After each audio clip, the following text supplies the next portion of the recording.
He did everything right, warned the right people, filed the right reports, followed every protocol, and they still destroyed him for it. 6 years. 6 years of silence, poverty, and raising his daughter alone while the men who ruined his life sat in corner offices and cashed their bonuses. Then one afternoon, a black Mercedes pulled up in front of his crumbling porch, and the woman who stepped out carried a folder thick enough to bury an empire. She looked him dead in the eyes and said 4 words that cracked something open inside his chest. "My father framed you." Drop a comment below with your city. I want to see how far this story travels. Hit like and stay with me until the very end. You won't want to miss what happens. The October air in Mill Haven, Ohio, had that particular bite to it. Not cold enough to be winter, not warm enough to pretend otherwise. It was the kind of afternoon that felt like the world couldn't make up its mind. Gray clouds stretched thin across a pale sky, leaves scattering across cracked sidewalks in small, frantic bursts. Mason Carter was under the kitchen sink when he heard the car. He'd been fighting with the same rusted pipe coupling for 40 minutes, his knuckles scraped raw, water still dripping onto the towel he'd spread across the cabinet floor. The wrench slipped again and caught the meat of his thumb, and he hissed a word he immediately hoped his daughter hadn't heard. "Dad, you okay in there?" "Fine," he called back, voice muffled. "Just talking to the pipes." Lily's footsteps padded across the linoleum, and he could feel her crouching near the cabinet door, 8 years old and absolutely convinced she needed to supervise everything he did. "Maybe we should call a plumber." "Maybe you should let me think." "You've been thinking for 40 minutes. He backed out from under the sink, sitting up on the kitchen floor, thumb throbbing. Lily was right there, cross-legged, watching him with those dark, serious eyes she'd inherited from her mother. That particular expression that said, "I'm not judging you, but I am keeping notes." 42 minutes, he said. "Get it right." She almost smiled. Almost. "There's a car outside." He hadn't heard it pull up, but when he crossed to the kitchen window and looked out, there it was. A black Mercedes-Benz S-Class parked at the curb in front of his house, like a misplaced jewel. The car didn't belong here. Nothing about it belonged here. Not on Delwood Avenue, with its patched driveways and rusted mailboxes. Not in front of his small beige rental with the gutter hanging crooked on the left side that he kept meaning to fix. The driver's door opened. The woman who stepped out was around 30, maybe younger, dressed in a charcoal coat that probably cost more than Mason made in 2 months. Her dark hair was pulled back and she stood on the sidewalk for a moment, looking at the house like she was checking an address she wasn't sure she'd remembered correctly. She was carrying a briefcase. Leather. Expensive. "Who is she?" Lily asked from behind him. "I have no idea." "She's looking at our house weird." "I see that." He watched the woman take a breath, actually watched her chest rise and fall deliberately, like someone stealing themselves. And then she walked up the front path. The knock came 3 seconds later. 2 quick raps, then one more after a pause, like she'd second-guessed herself mid-knock. Mason wiped his hands on his jeans, checked that his shirt wasn't covered in grime. It was, slightly, and answered the door. Up close, she was younger than he'd thought. Mid to late 20s, maybe, though she wore a composed, careful expression that added years to her face. Her eyes were brown and direct, and she met his gaze without hesitation, which he noticed because most people who came to this door were either embarrassed or selling something and couldn't quite look at him straight. "Mason Carter?" she said. "Depends who's asking." "My name is Ava Reynolds." She paused, watching his face. "My father was Douglas Reynolds." The name hit him like a hand flat against his chest. He said nothing for a moment, just stood there in the doorway, the October air pushing past them both, Lily somewhere behind him in the kitchen, and that name expanding in the silence between them like smoke. Douglas Reynolds, chairman and CEO of Reynolds Car Construction Group. The man whose company Mason had worked for. The man who had signed off on every decision that had destroyed Mason's career, his reputation, and quietly, in ways that took months to become visible, the structural foundations of his marriage. The man who had died 8 months ago of a cardiac event at the age of 67, survived by his daughter and a company worth $400 million. "He's dead," Mason said finally. Not cruel, not celebratory. just a statement. Yes, Ava said. He is. So what are you doing here? She glanced down at the briefcase in her hand, then back up. I found something, after he died, when I was going through his private files. She seemed to measure her next words carefully. Mr. Carter, I think what was done to you, what my company did, was wrong, and I think you deserve to know the truth. He stared at her. Behind him, he could hear Lily's sock feet on the floor, edging closer. That's a long drive from Columbus, he said. Yes. And 6 years late. Something crossed her face, not defensiveness, more like she'd anticipated the statement and had decided to absorb it rather than deflect it. Yes, she said again. It is. He stood in the doorway for another moment, turning the situation over in his mind the way he used to turn structural problems over, looking for the angles, the weak points, the thing that didn't quite line up. There were several things that didn't quite line up here. But the name was real. And she wasn't flinching. You want to come in, he said. It wasn't really a question. Only if you're willing. He stepped back from the door. The living room of Mason Carter's house was the kind of space that told a story without him having to say anything. It was clean. That was the first thing. It was genuinely clean, which surprised Ava, though she caught herself being surprised and didn't like what that said about her assumptions. But clean in a lived-in way, not a staged way. A pair of small sneakers sat beside the couch. A drawing was pinned to the wall near the window. A purple horse, labeled in crayon horse, a purple one. And beside it, a framed photo she couldn't quite see from where she stood. Books stacked on a second-hand coffee table. A throw blanket folded over the couch arm with more care than the rest of the room suggested, like someone had folded it specifically, and everything else was just life happening around it.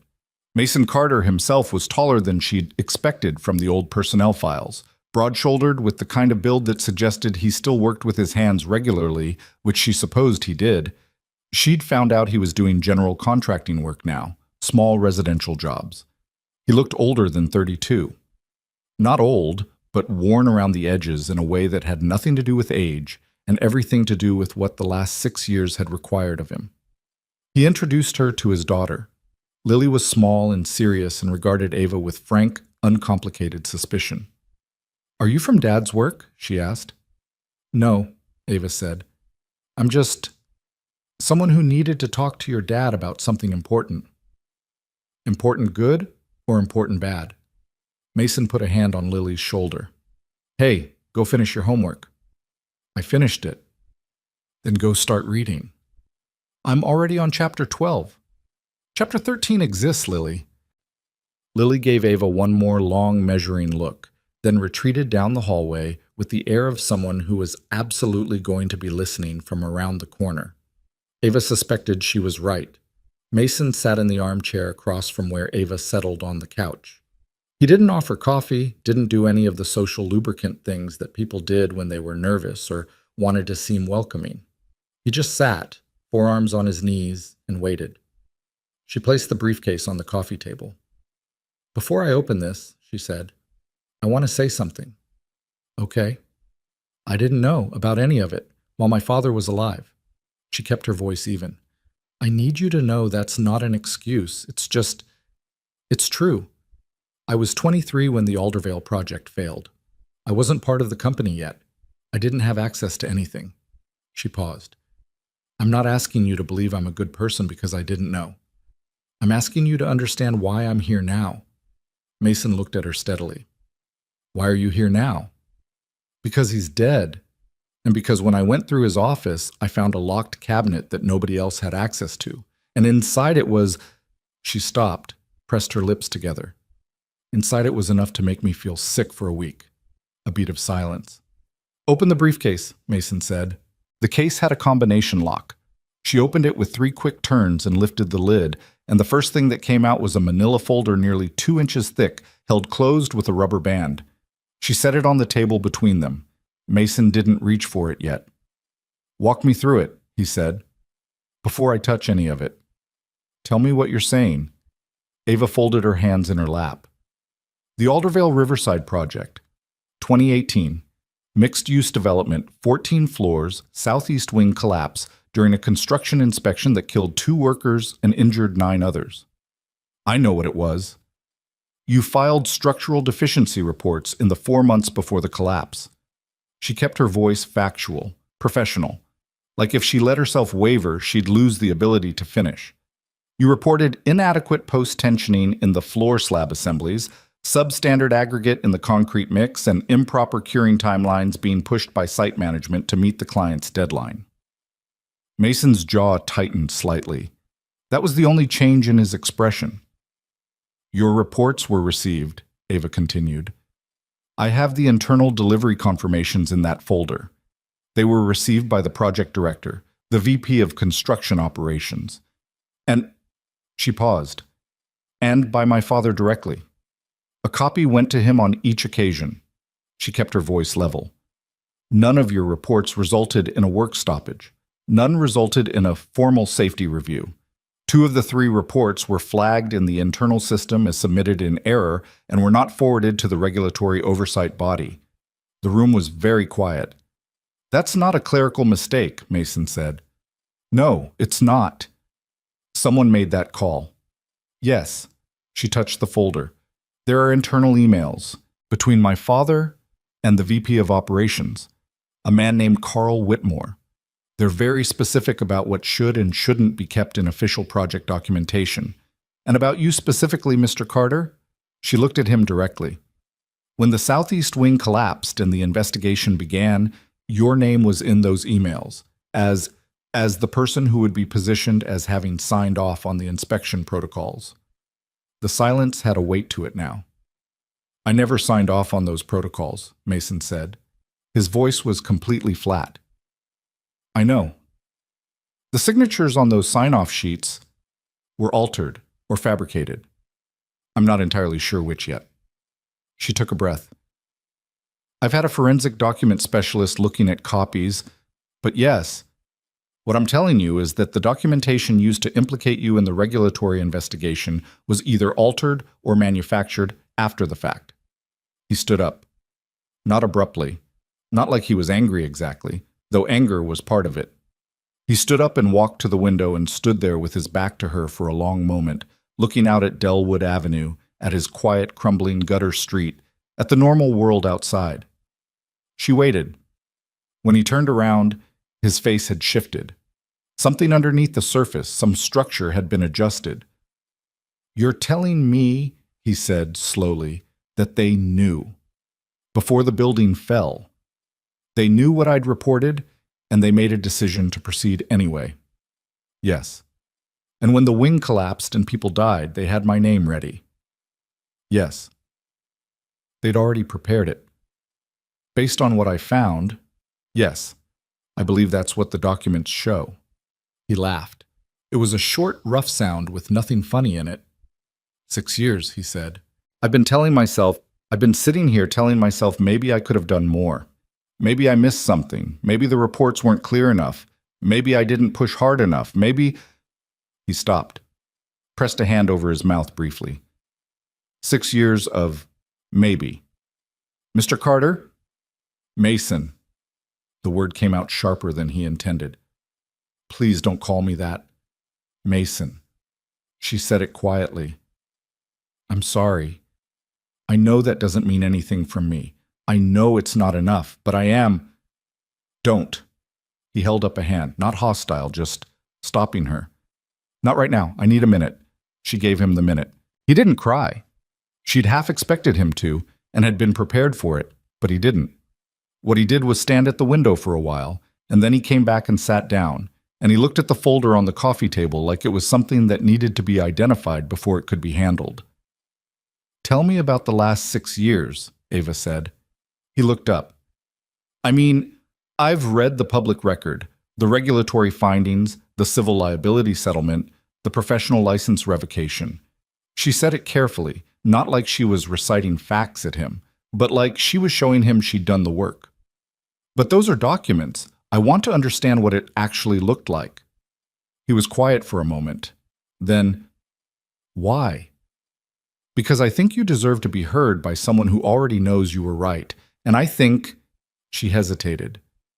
I think I need to understand the full weight of what was done before I decide how to move forward with any of this. He studied her. There was something evaluating in his gaze, not unfriendly, but careful. She got the impression he'd learned to be careful with people over the years, learned to hold back the parts of himself that could be used against him. The first year, he said finally, leaning back in the chair, was the investigation, the regulatory board, the legal proceedings, the civil suits. My lawyer at the time, I could only afford a mid-range attorney, not the kind who goes up against Reynolds Carr's legal team. He told me right away that the documentation they had was strong, and that it was going to be an uphill case. He paused. He wasn't wrong.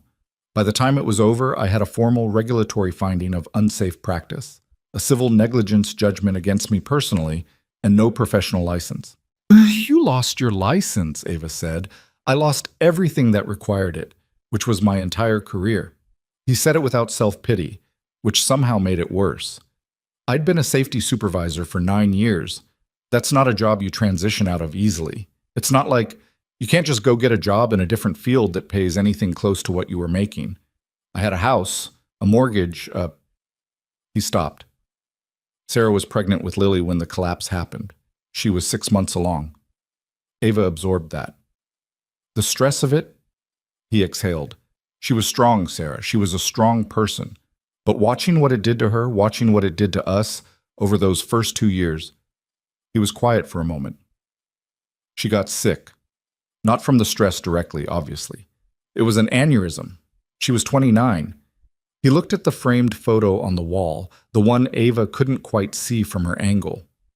Lily was 18 months old. The room felt smaller. I'm so sorry, Ava said, and she meant it the way people mean it, when they genuinely don't know what else to say and don't want to offer something hollow. Yeah. He rubbed his face with one hand. So the next couple years after that, I was surviving. Just surviving. Lily needed things. I needed to work. I picked up whatever I could. Handyman stuff, small renovation jobs, anything that didn't require a license I didn't have. The house we were renting in Oakdale, we had to move when I couldn't make the rent anymore. He gestured vaguely at the walls around them. This place is $300 a month less, so... He said it matter-of-factly, like it was a math problem he'd solved and moved on from. The thing is, he continued, I always knew I hadn't done anything wrong. That was the part I couldn't let go of, even when everything else was gone. I knew I'd filed those reports. I knew what was in them, but I couldn't prove it, because my copies, I'd given my personal copies to my attorney during the case, and those documents were never formally authenticated, and Reynolds Carr's version of the paperwork contradicted mine on every key point. He looked at her. Your father's people were very thorough. They were, Ava said quietly. So eventually I stopped talking about it, because when you're the guy with the regulatory finding and the civil judgment and no license, and you're saying I actually did everything right and the company framed me, you sound like exactly the kind of person who would say that, whether it's true or not. He looked down at his hands. I didn't want Lily growing up with a father who was bitter and loud and couldn't let things go, so I let it go. Or I tried to. He looked at the briefcase. Until you showed up. He finally reached for the manila folder. She let him take it at his own pace. She'd been through it enough times that she didn't need to see each page. She could watch his face instead, watch the way it changed as he read. The first section was the internal delivery confirmations. Email timestamps showing his safety reports had been received, read, and deliberately not acted upon. She watched him read each one twice, his jaw set, breathing slowly and deliberately like he was managing something. This one, he said, holding up a page. October 14th, this is 2 weeks before the collapse. He tapped the paper. This is the third report I submitted. I specifically flagged the southwest. He stopped. The southeast corner. I flagged it as critical. I use that word, critical concern. I remember typing it. I know, Ava said. It's in the body of the email. The attachment opens and the word is there in the report. And here's the reply. His voice had changed slightly, gone flatter, more controlled. Whitmore responding to my father. Will handle per the agreed framework. Yes. The agreed framework. He set the paper down like it had a smell to it. What does that mean? Based on the other correspondence I found, it means continue the project timeline, manage the documentation, and keep the regulatory submission limited to what had already been submitted. Don't send my reports to the oversight board. Correct. He turned another page. She watched him find the section she dreaded most, the emails from after the collapse, the ones that discussed his name specifically. She saw the exact moment he got to it. His shoulders shifted almost imperceptibly. Given Carter's documented history of interpersonal conflicts with site management, he stopped, started over. Given Carter's documented history of interpersonal conflicts with site management, positioning the sign-off irregularities as the result of his procedural errors is our cleanest available path. Recommend moving forward with the regulatory cooperation strategy as outlined. He put the page face down on the table. Ava said nothing. Interpersonal conflicts with site management, he repeated. He was staring at the back of the page. You know what those conflicts were? I flagged a site manager for pushing crews to skip curing time. I formally complained about a subcontractor using off-spec materials. I did my job. His voice cracked almost imperceptibly on the last word, then steadied. That was the conflict. I know. They cataloged it, built a profile out of it. He looked up. They were building a case against me before the building even fell. She'd wondered if he would reach that conclusion on his own, and she'd had her answer ready. Based on what I found, I believe they had several possible contingency scenarios planned. You were the most viable option because your reporting history, while legitimate, could be reframed as a pattern of conflict and instability. They weaponized my competence. She hadn't heard it described that way before. It stopped her for a moment. Yes, she said. That's exactly what they did. He sat back in the chair and looked at the ceiling. A long pause. From down the hallway, Ava heard the faint sound of pages turning. Lily, apparently actually reading chapter 13, or at least doing a convincing impression of it. So what do you want to do with this? Mason asked, still looking at the ceiling. That's partly up to you, she said. He looked back down. But you have a plan. I have thoughts. That's not a denial. Despite everything, the corner of her mouth moved. No, it's not. She set her hands flat on the briefcase. I want to pursue formal exoneration of your regulatory finding. I want to pursue the restoration of your professional credentials. I want to cooperate with any investigation into the conduct of Reynolds Car executives. And I want to do all of that with your involvement and your consent, because it's your life that was damaged, not mine. He looked at her for a long moment. And what does that cost you? My job, most likely. My board won't be happy. Some of those executives are still with the company. You're the CEO. CEOs can be removed, especially when they're new and female and 30 years old, and half the board thought they should appoint someone with, she paused, more institutional loyalty. He studied her. Why would you do that? You could have buried this. You literally inherited the thing he built. You could have just, I know. She didn't elaborate on it. She'd had this conversation with herself for 8 months, ever since she'd found the locked cabinet, ever since she'd sat on the floor of her father's private office and read each document with shaking hands and felt the things she'd built her sense of her family around quietly collapse. She didn't think Mason Carter needed to hear that version, not tonight. I know I could have, but I found it, so I couldn't. Another silence. Lily goes to bed at 8:30, Mason said finally. Ava blinked. Sorry? She's 8. She has a bedtime.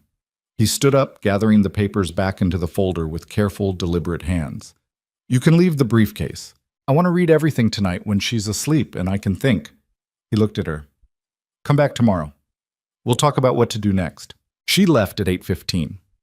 Mason walked her to the door, and they stood for a moment on the small porch, the October air sharp around them, Ava's Mercedes at the curb throwing back the orange wash of the streetlights.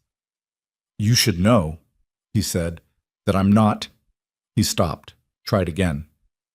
I'm not going to make this easy for you, if we do this. I'm going to push back on anything that feels like it's more about cleaning up your company's reputation than actually good, she said. He looked at her. I mean it. Push back. I'm not doing this to rehabilitate Reynolds' car. I'm doing it because it's right. And I need someone who can tell me when I'm slipping. She held his gaze. I don't entirely trust my own judgment on this. I'm too close to it. I've been too close to it my entire life. He absorbed that, nodded once. She walked down the path to her car, and he stood on the porch and watched the Mercedes pull away, and stood there long after the taillights had disappeared around the corner at the end of the block. Then he went back inside.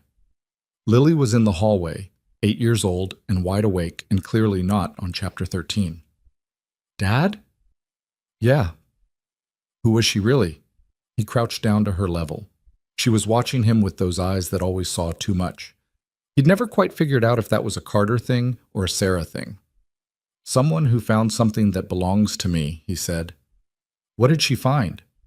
He thought about that, about the right words for an 8-year-old who had grown up knowing her father did something important once that he couldn't talk about.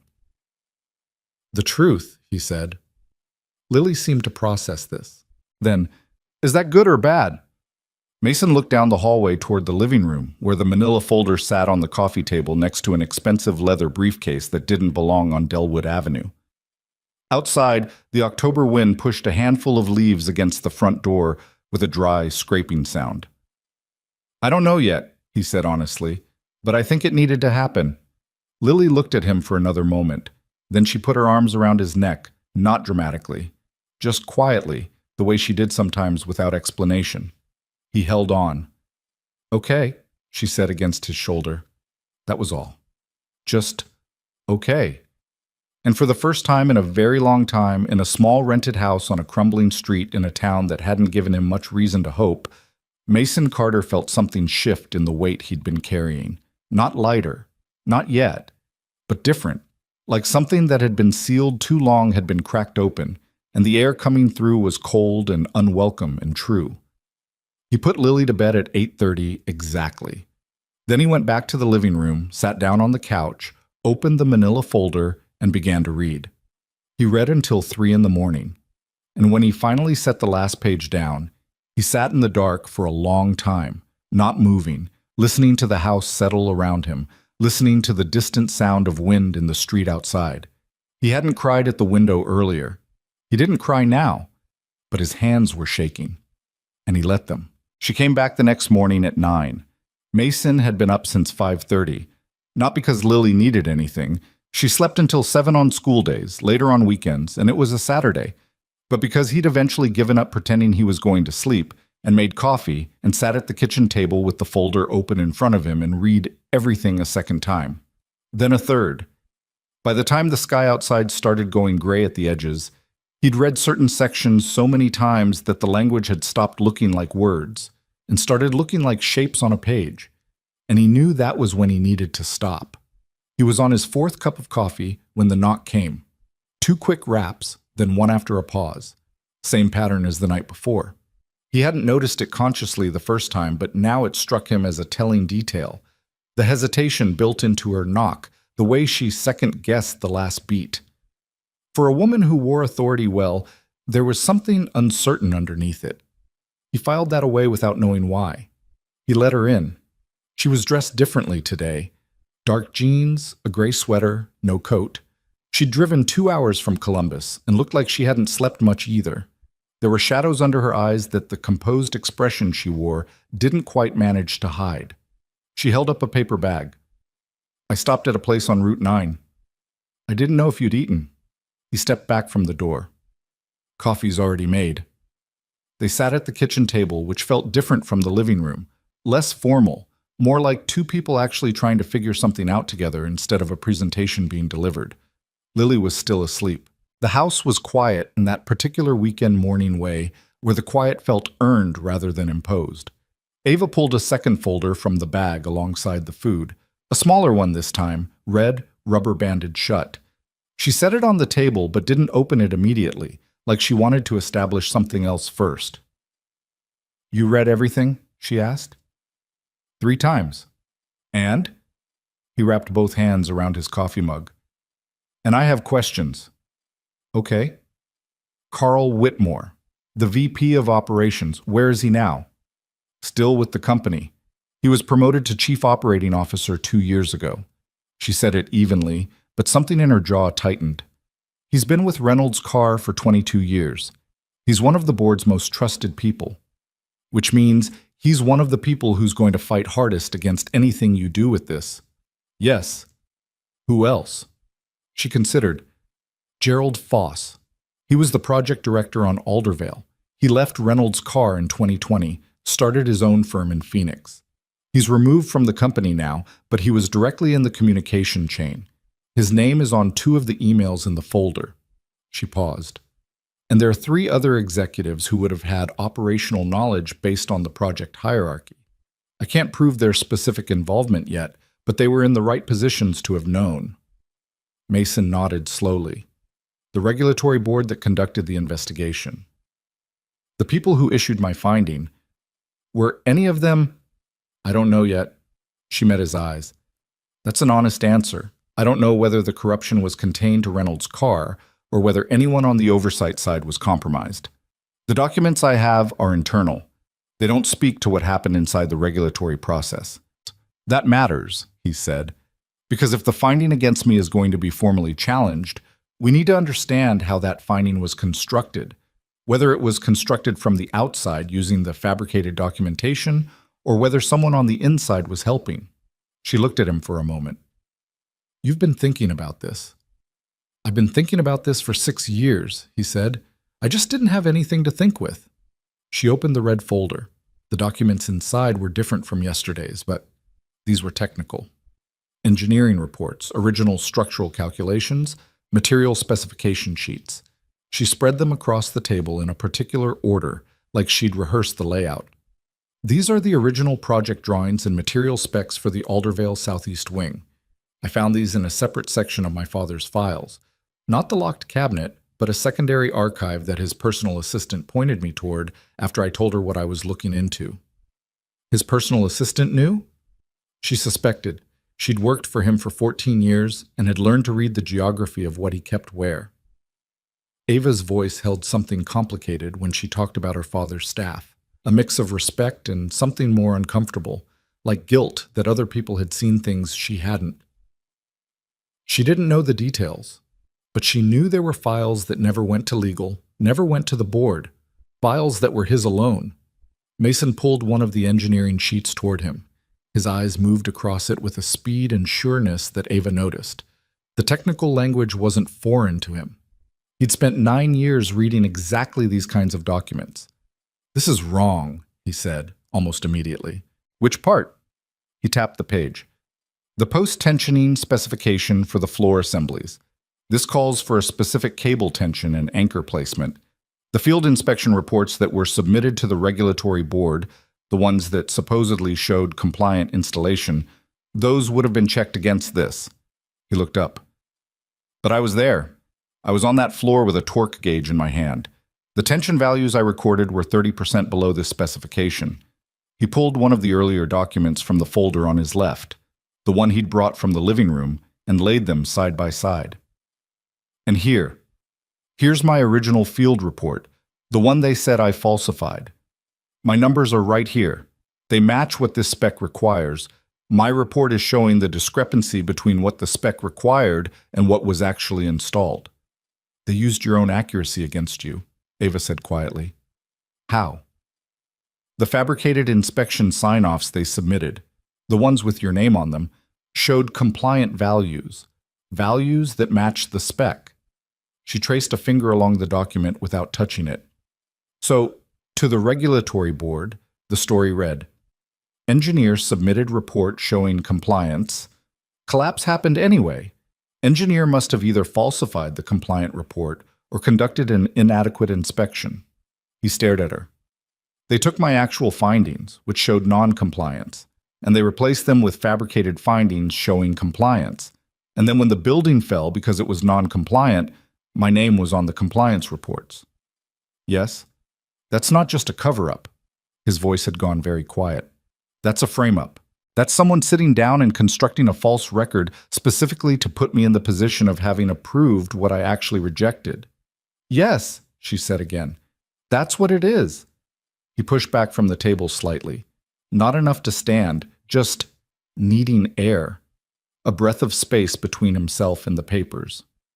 Ava waited without speaking. She'd learned already, in less than 24 hours, that he needed those pauses. They weren't weakness or avoidance. They were how he processed, how he kept himself from saying something he couldn't take back. She respected it. Down the hall, the sound of Lily's door opening broke the silence. She appeared in the kitchen doorway in pajamas with a pattern of small yellow suns, hair sleep-tangled, blinking at Ava with the specific suspicion of a child who'd been hoping for cereal and gotten a situation instead. "You're back," she said. "I am," Ava said. "Sorry to interrupt your morning." Lily seemed to decide this was acceptable and opened the refrigerator. "We have orange juice," she announced. "It's the kind with pulp, though. Dad gets it because he thinks pulp is better, but it isn't." "Lily," Mason said, "it's just factually not better." She poured herself a glass. "Are you staying for breakfast?" "She brought food," Mason said. Lily examined the paper bag. "Is there a muffin?" "There's a blueberry one," Ava said. Lily took the blueberry muffin with the solemnity of someone receiving something owed to them and retreated to the living room with it. Mason looked after her with an expression that wasn't quite exasperation and wasn't quite helpless love, but was something that existed between them. "She's something," Ava said. "She's a lot," he agreed. Something softened fractionally in his face. "She's the best thing in my life by a distance of about 10 miles, which is also why this," he gestured at the documents, "scares me." Ava met his eyes. "Say that." He looked at her. "Say what?" "Whatever you just stopped yourself from saying." He was quiet for a moment. "I've built something here. It's not much." "I know it's not much.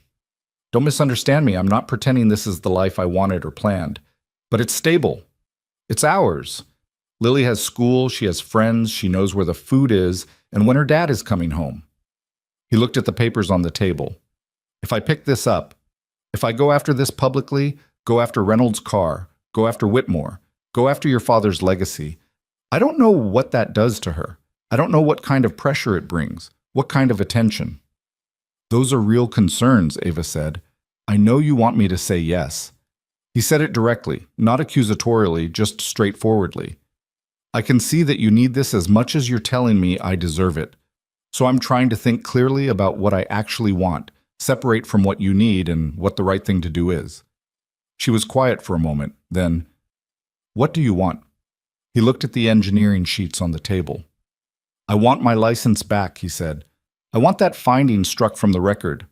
I want Lily to grow up knowing her father didn't do what they said he did." He stopped. "I want the people who built that building knowing it wasn't safe to have that on their record too. I want it to have consequences." "It can have all of those things." "Can it?" He looked at her steadily. "Because I've sat across from people before, lawyers, investigators, who told me what could happen, and then the company's legal team showed up, and what could happen stopped happening." He let that sit for a second. "No offense." "None taken." She didn't look away. "I'm not going to promise you I can control every outcome. I can't, but I can tell you what I have, and I can tell you that what I have is more than your attorney had 6 years ago." She touched the red folder. "And I can tell you that I'm not going to settle this quietly. I'm not interested in a private acknowledgement and a sealed agreement and a check that buys your silence. If that was what I wanted, I wouldn't have driven to Millhaven." He looked at her for a long moment. Something shifted in his expression. Not softening exactly, more like a decision being turned over and examined from another angle. "Tell me about your father," he said. She hadn't expected that. "Why?" "Because you're doing this partly because of him, and I want to understand what that's about, what he was like." She looked down at her hands on the table. It was the first time he'd seen her composure actually waver, not perform the appearance of wavering, but actually, genuinely crack a little at the edge. She stopped. "He built Reynolds' car from a regional firm with 12 employees into a $400 million corporation. He worked 18-hour days when I was growing up. He missed a lot. He was generous with money and not very generous with time." She paused. "I admired him. Enormously. I wanted to be like him in every way that mattered. When he got sick, when the cardiac episodes started, He started talking about handing me the company, teaching me. We had this, her voice changed slightly. We had this period, the last 2 years before he died, where he was finally actually present, finally talking to me like I mattered to the business, like I was his. She stopped, pressed her lips together. And then he died. And I found the cabinet. She didn't say anything else about it. She didn't need to. Mason could follow the shape of it, the things she'd thought she was finally getting, the father she'd thought she was finally knowing, and then the floor falling out from under that understanding entirely. He knew something about floors falling out from under you. What did his personal assistant say? Mason asked. When you told her? She cried, Ava said simply. And then she said, I wondered if this would ever come out. And then she helped me find the archive. He nodded. He thought about that for a while. The 2 men who died in the collapse, he said. Their families? Ava's expression shifted again, more carefully this time. A civil settlement was reached with both families. Sealed. Reynolds' car admitted no liability. Do you know if they were ever told the truth about what really happened? No, they weren't. The settlement explicitly included non-disclosure. She looked at him. I've thought about that a lot, about whether this process, whatever we pursue, includes them. It should. I agree. He reached for his coffee, which had gone cold, and drank it anyway. Outside, through the kitchen window, the October morning had gone from gray to a washed-out pale blue, and somewhere in the neighborhood a dog was barking in short, irritable bursts. My wife's name was Sarah, he said, not looking at Ava. She was a physical therapist. She was funny in this specific deadpan way. She'd say the most devastating thing about something and then just look at you like she'd said nothing. He was quiet for a moment. The year she died, we hadn't been. It wasn't good. Between us. The financial pressure, the stress of the investigation, me being home all the time and angry and not able to do anything productive about any of it. He turned the coffee mug in his hands. We were getting worse before she died. I've never said that out loud to anyone. He hadn't meant to say it now either, he realized. But something about the morning, about the documents on the table, about Ava sitting across from him without pretense or professional distance, something had made it come out. I've always wondered, he said, if things had been different, if I'd kept my job, if the investigation had gone differently, if the pressure had come off, whether we would have found our way back. He set the mug down. I'll never know. And that's part of what's in that folder for me. Not just my career, my marriage is in that folder. Sarah is in that folder. Ava said nothing. She didn't try to fill the space with condolence or professionalism. She just sat with it, which was the right thing, and he registered that. Okay, he said finally, sitting up straighter, something closing again in his expression. Not shutting her out, but pulling himself back to the practical. Tell me how you see this going. She reached into the bag and produced a legal pad, which surprised him slightly. He'd expected another prepared folder, more printed documents. The legal pad was covered in handwritten notes, messy and real in a way the organized folders weren't. Step 1, she said, is the forensic document work. I need authenticated analyses showing the sign-off documents in the regulatory filing were fabricated or altered. I have a forensic specialist working on the copies, but I want to get the originals out of Reynolds' car's regulatory archive. That's going to take legal pressure. Who's your attorney? A firm in Columbus, Renner and Associates. They handle corporate litigation. I've used them for Reynolds' car matters since I took the CEO position. Do they know the full scope of this? They know enough to begin. She paused. I haven't told them everything that's in the locked cabinet. I wanted to establish the direction first before I decided how much information went where. That's smart, he said. The more people who know what you have, the more chances there are for the wrong people to find out what you have. She looked at him. You think that's a real risk? Whitmore is your COO. He was there. He knows what existed. He doesn't know if it survived. Maybe. Your father might have told him it was destroyed. He looked at the folder. But the minute something starts moving that looks like it could connect back to Aldervale, he'll know the cabinet wasn't empty. She absorbed that, made a note on the legal pad. Step 2, she continued, is the regulatory challenge. There's a formal process for petitioning the state board to reopen a finding. It's slow, and it requires substantial evidence of procedural error or fraud. What we have would qualify, but the board has limited resources and a strong institutional bias toward not reopening closed cases. I know, Mason said. My attorney looked into it after the ruling. The standard of evidence for reopening is high, and the board doesn't like having its findings challenged. They take it personally. We'll need someone to advocate inside the process. Someone who knows the board's structure and has standing within it. She tapped her pen against the legal pad. Do you still have any contacts in the industry? Anyone who worked with you on Aldervale or other projects who could speak to your professional conduct? He thought. There's a guy, Tom Belfleur. He was a structural engineer, worked on 2 projects with me before Aldervale. We lost touch after the ruling. He couldn't afford to be associated with me professionally, which I understood. I don't know if he'd be willing to be involved. Would he tell the truth if asked? Yeah, Tom's honest.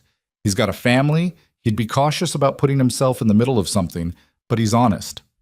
Mason paused. He testified for me at the regulatory hearing, actually. Briefly. His testimony was, they discredited it using the documentation.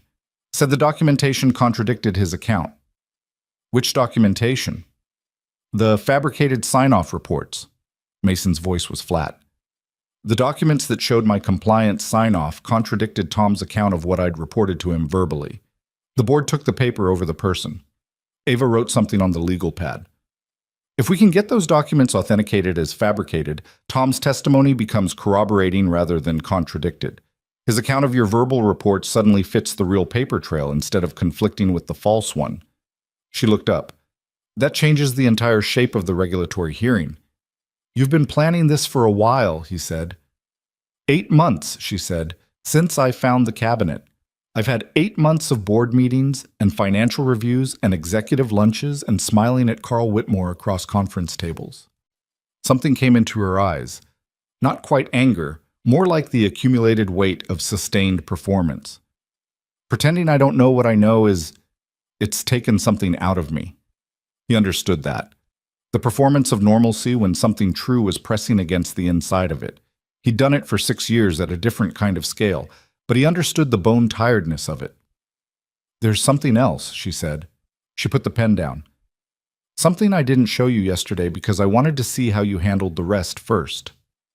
He looked at her. She reached into the red folder and produced a single document, a printed transcript. 3 pages, stapled in the top left corner. She set it on the table and slid it toward him. He looked at the header. It was labeled Recorded Conversation, Internal Playback Transcript, August 2018. Below that, 2 names, D. Reynolds, C. Whitmore. He looked up. There's audio? There's audio, she said. A digital recording. My father had a habit, his personal assistant mentioned it, of occasionally recording internal meetings, ostensibly for his own reference. The recordings were stored on a private server that I found in the files the assistant directed me to. She paused. This conversation took place 5 days after the Aldervale collapse, 2 days before the regulatory investigation officially began. He picked up the transcript. He read it slowly. The first page was administrative, and the 2 men establishing they were alone, some discussion of legal counsel positioning, language that read like 2 people choosing their words carefully, even in what was meant to be a private setting. Then the second page. Whitmore. The inspection trail needs to be clean by the time they request documentation. You understand what I mean by clean? Reynolds. I understand what you mean. Whitmore. Carter's the problem. His filings are specific. If those filings are in the submission, the dates alone are going to raise questions about why we continued. Reynolds. Carter's filings won't be in the submission. Whitmore. And if he produces his personal copies? Reynolds. Let me handle Carter. By the time the board opens its investigation, Carter is going to look like a man with a grudge and a credibility problem. People who file complaints about companies that have just had accidents look like opportunists, especially if the company's own documentation doesn't support their version. Whitmore. We're making his documentation not support it. Reynolds. We're correcting errors, Document errors happen. Investigations understand document errors. A pause in the transcript. What they don't understand is an employee who spent 4 months creating a paper trail specifically positioned to protect himself in the event of a failure. Whitmore. That's a hell of a thing to build. Reynolds. Carl, I have spent 30 years building this company. I am not going to let one project and one overzealous inspector take it apart. Mason stopped reading. He was on the 3rd page, but he stopped. He sat very still. His hands were not shaking this time. That struck him later. The first time, reading the internal emails, his hands had shaken. Now they were completely still, like something inside him had passed through shaking and come out the other side of it into a different kind of territory. He read the phrase again. One overzealous inspector.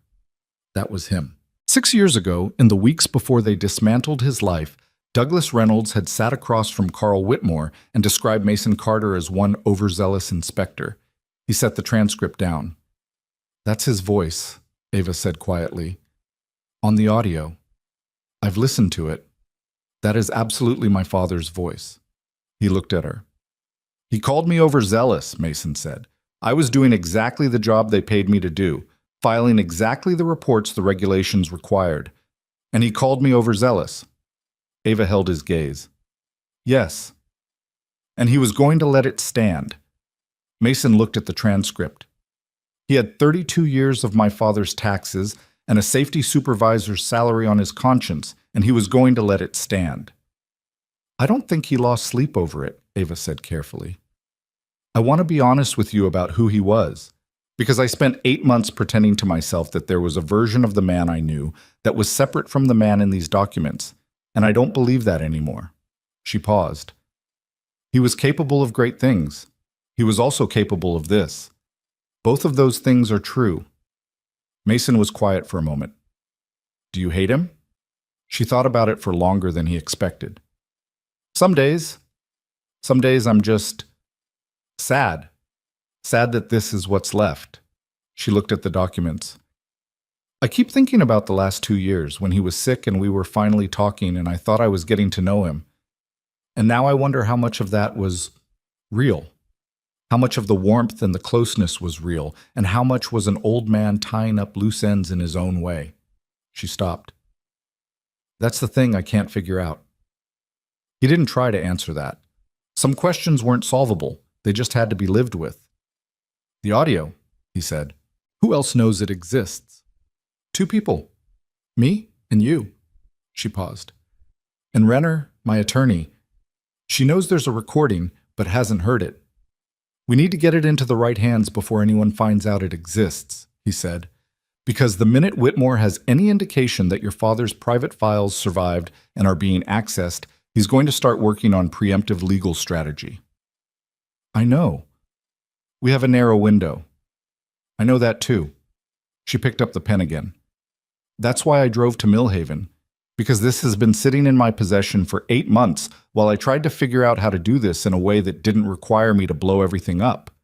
She looked at him directly. And then I realized that blowing everything up might be the only thing that actually works. He looked at her for a long moment. Outside, the dog had stopped barking. The pale morning light came through the kitchen window at a low angle, catching the edge of the transcript on the table, the coffee mug, the corner of the legal pad with its lines of handwriting. From the living room, Lily's voice called, Dad, do we have more orange juice? This is the not good, no pulp kind. Mason closed his eyes briefly, opened them. No, he called back. That's the last of it. Okay. A pause. Your guest shoes are really nice. Ava looked down involuntarily. She was wearing plain dark flats. She looked back up and found Mason watching her with something that might, at a different moment, have been almost amusement. She notices everything, he said. She's smart, Ava said. She's going to be formidable. She already is.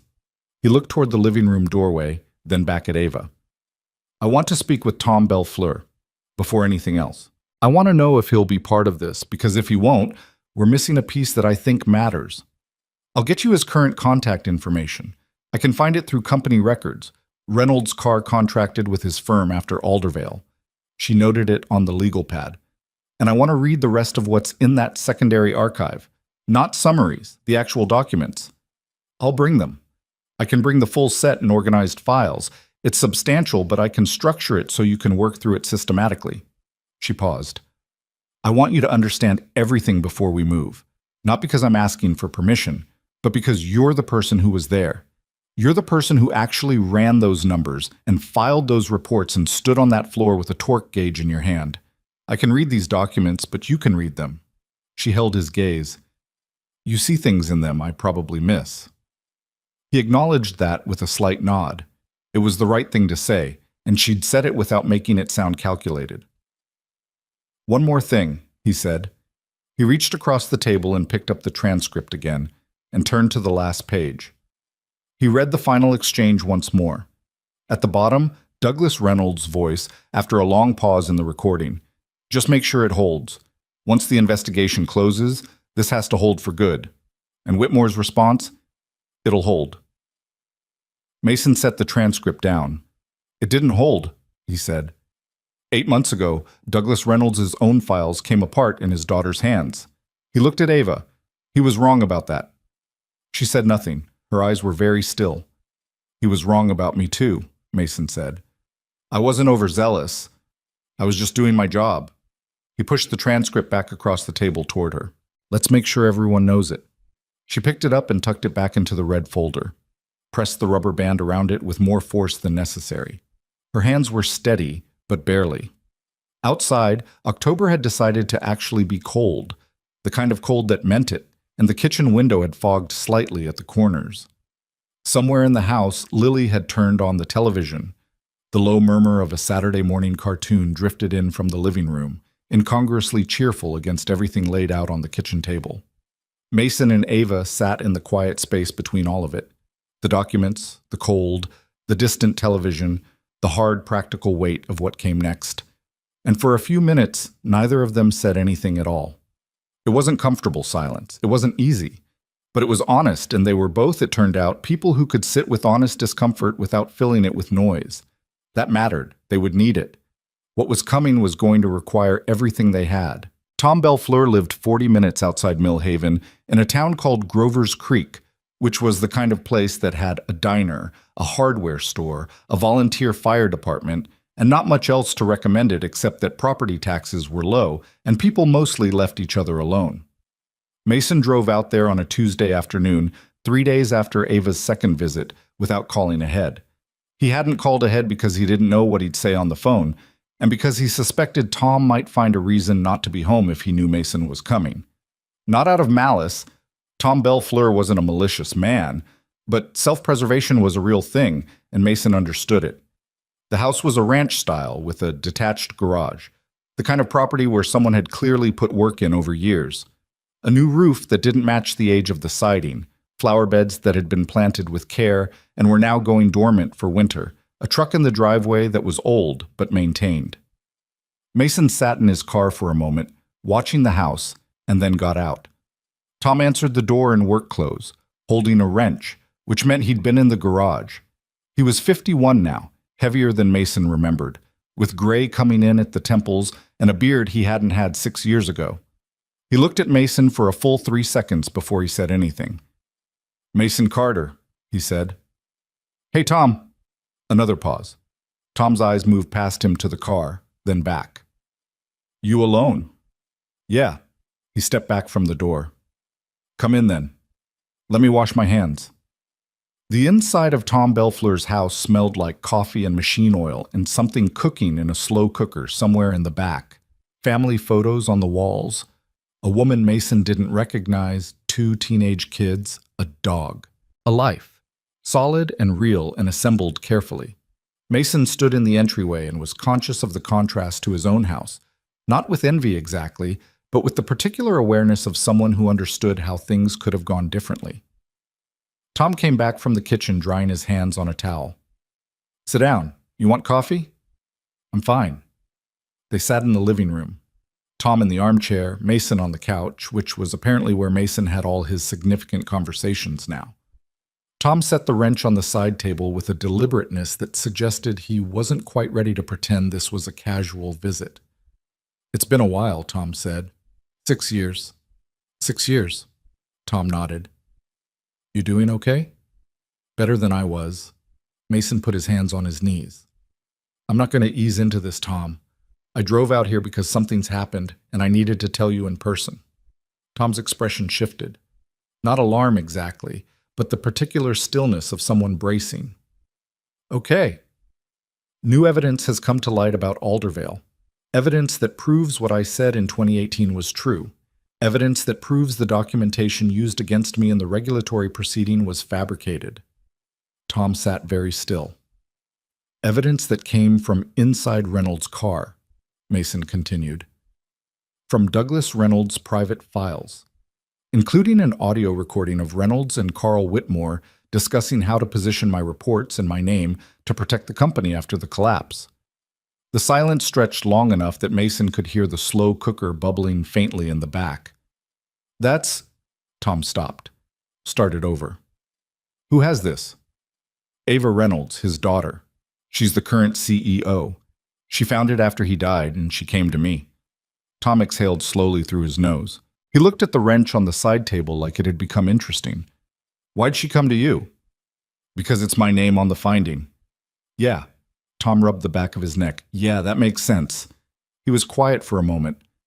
Mason, I want to say something and I need you to not take it wrong. Say it. I testified for you at the hearing. I told them what I knew. That you'd flagged problems verbally, that you'd been pushing back on the timeline pressure for weeks, that the sign-off documents didn't match what you'd been telling me. He met Mason's eyes. And they showed me the documents with your compliance numbers, and they told me my recollection was mistaken. And I sat there, and I didn't know. I genuinely didn't know whether my memory was right or whether I'd somehow misremembered months of conversation, because the paper was right there. I know, Mason said. I went home and I sat with my wife for 4 hours trying to remember exactly what you'd said to me. Exactly. And I couldn't... Tom's voice roughened slightly. Memory doesn't work that way. You can't reproduce a conversation word for word from 6 months prior. So there was always this... He pressed his fingers together. This gap. This space where I couldn't be completely certain. Tom, I know. You did what you could. I should have pushed harder. They had fabricated documents. You were one engineer against a company's entire legal and documentation apparatus. There's nothing more you could have done. Tom looked at him. The older man's eyes were red at the edges, which Mason hadn't expected. I thought about you. After. Wondered how you were doing. Your wife... He stopped. Yeah. I'm sorry, about Sarah. Yeah. Mason waited a beat. Here's what I came to ask you. If this moves forward, if we pursue formal exoneration, regulatory challenge, potentially legal action, your testimony would matter. Because if the fabricated documents are authenticated as fabricated, your original account of what I told you becomes corroborating evidence, not a contradiction. Your memory of those conversations stops being disputed and starts being proven. Tom absorbed that. You're asking if I'll testify again. I'm asking if you'll be willing to, if it comes to that. I'm not asking for a commitment today. I'm asking you to know what's happening and to think about where you stand. Tom was quiet for what felt like a long time, long enough that Mason heard a door open somewhere in the back of the house. Footsteps, a teenager, judging by the sound, moving through the kitchen and then back again without appearing. My firm has a contract with Reynolds' car, Tom said finally. 2 active projects. Mason had expected this. I know. If I'm involved in a legal action against them, you lose the contracts, probably. Probably? Tom looked at his hands. That's not a small thing. That's 2 projects and a relationship that took me 10 years to build. I know that. And it's not just me. I've got 4 engineers on staff. I'm not asking you to make the decision right now. I'm asking you to sit with it. Mason held his gaze. But I need you to know, what I filed in 2018 was right. Every report, every number, every flag I raised. And 2 men died on that floor and their families were told it was my fault. And I spent 6 years watching my daughter grow up while she thought her father was the man who let a building fall. Tom looked at the wall, at the family photos, at his wife's face in one of them, laughing at whoever was behind the camera. He stayed like that for a moment, and then he turned back. "Call me when you know more," he said. "I'm not saying yes. I'm not saying no. But call me when you know more." Mason nodded. He stood up and Tom stood up with him, and they shook hands in the entryway the way men do when they've said something real to each other and don't have the language for what comes after it. "Mason?" Tom held the handshake for a second longer.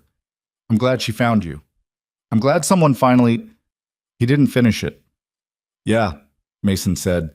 "Me too." He drove back to Millhaven in the gray afternoon and didn't turn the radio on.